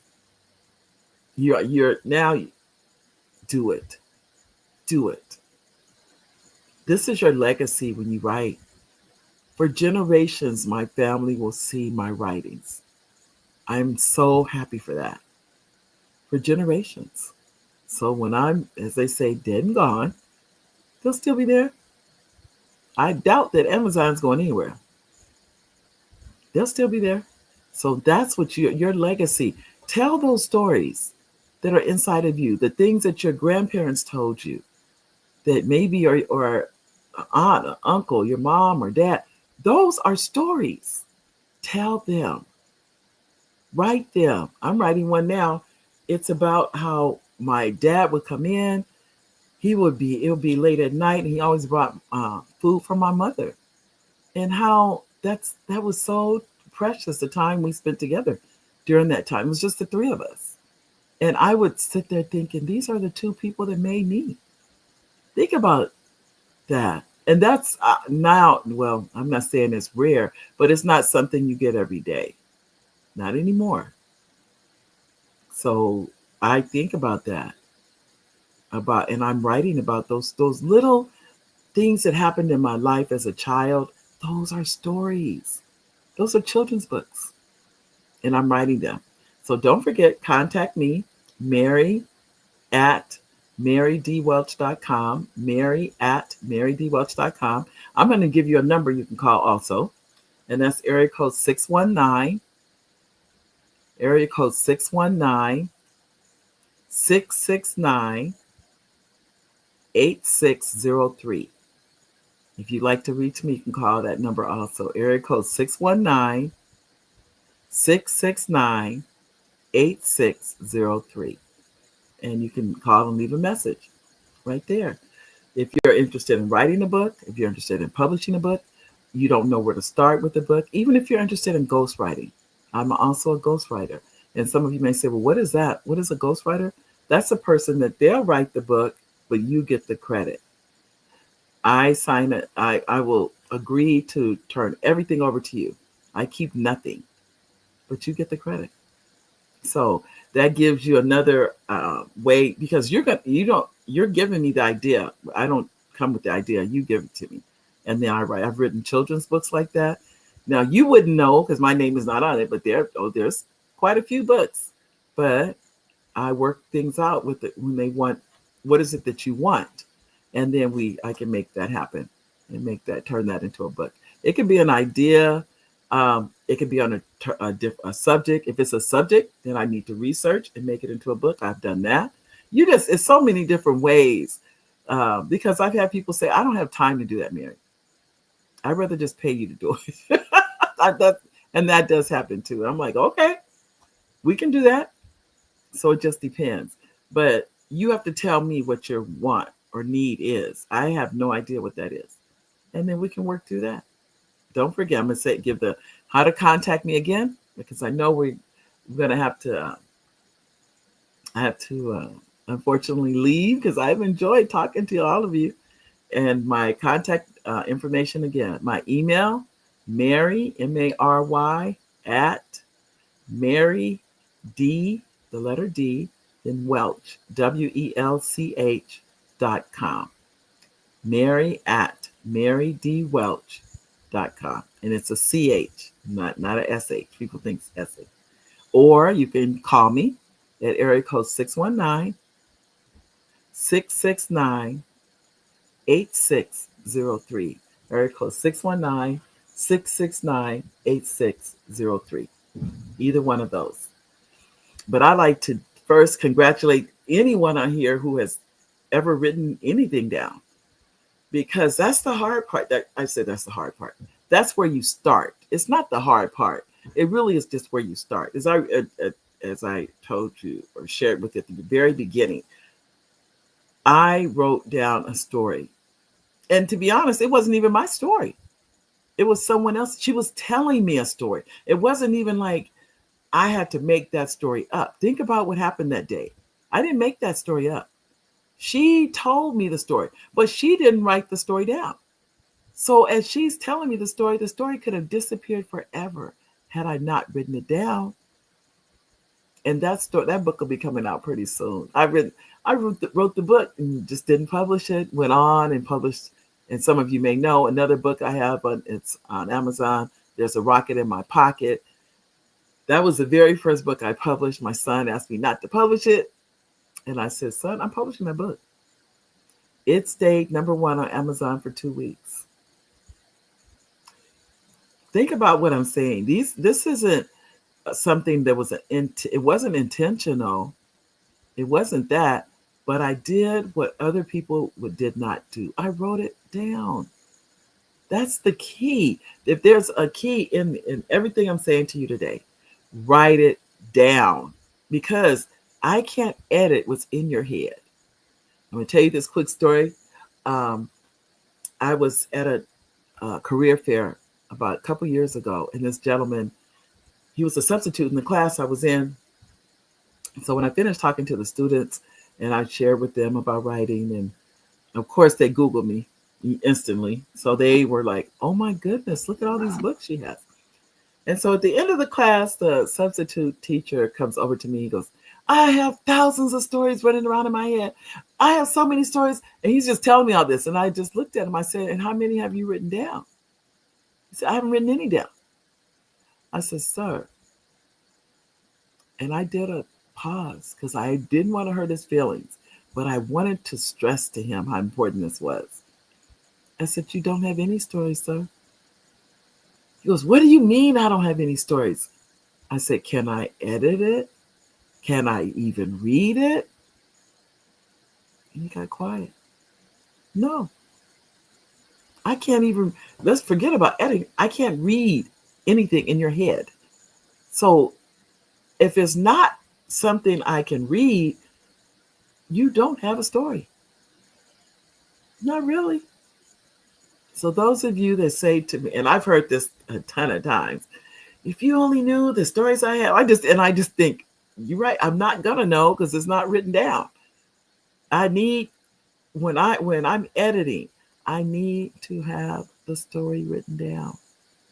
Period. That's it. So when I have the story written down, now we have something to work from. Now, even people I've worked with, ghostwriters, and they've given me one page. One page. And the page was full of ideas.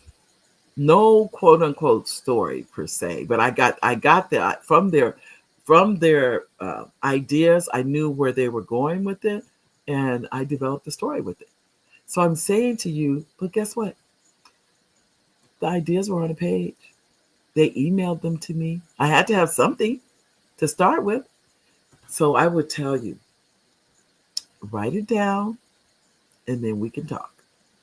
But to come to me and say, I don't have anything, then I can't work with nothing. You have to give me something to work with. You have to give me something to work with, and then we can work from there. So I would tell you, write it down. Let's get your story before you know it. And this is July. Depending on what it is, it depends. I don't want to promise and make these promises, but depending on what it is, we can have it ready by Christmas. But I need to see what I'm working with. And if it's that, am I going to be doing a ghost written story, or do you have a story? Do you have a book of poetry? Do you have a children's book? Do you have an idea for a children's book? I have taken a paragraph and made an entire children's book from that paragraph. But I first had to have the paragraph because I need to know what are you thinking? That's what I need. And then we can go from there. So before we go, and I have about a couple minutes, I do want to share again my contact information and have you contact me. Those of you, and I know you have stories. I already know because I talk to people every day that have stories, every single day, and they have stories. So you can send me an email, Mary, M-A-R-Y, at marydwelch.com. That's my email. Or you can give me a call. And you can call at area code 619-669-8603. Hello, I am Dr. Eric Kelly III, the visionary strategist and founder of the Black Business Olympics. I invite you to showcase your Black-owned businesses on the Black Business Network Global. Also, ladies and gentlemen, we have just enough time. I know we got right to the very end. I wanted to make sure that I gave you or let you know about some of our sponsors for today's show. We have North Carolina 100, Moody Capital Partners, Suede Soul, Lois, sitting up here, Lotus Ritchie Coaching and Training. Let me keep on going. All right, this is wonderful to have all these sponsors. Carolina, Virginia Minority Supplier Development Council, the Step Management, the Hello LLC, Barbara H. Smith LLC, Margie McLean Foundation Incorporated, Genius is Common, Earth Essentials, 5 Star BDM Media, Mayor, McLean, Shawnee Global. We also have Executive Women's Success Institute, and we have the Quality Coaching Company, Superwoman Business Services, Creative Force Studios, Lee Entertainment, Artists, App Design, and Black Business Expo USA. Genius is coming, and I'll see you on the other side.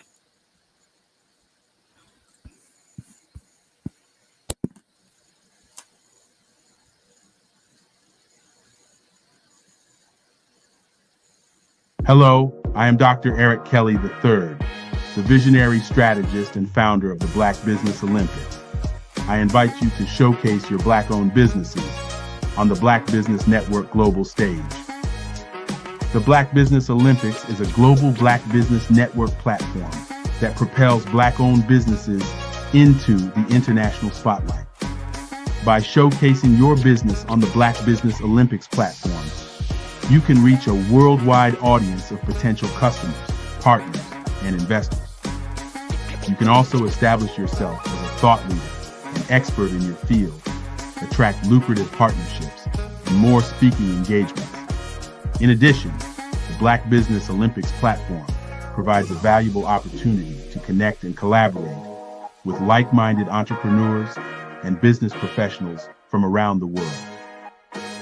This can lead to new business opportunities, ideas, and relationships.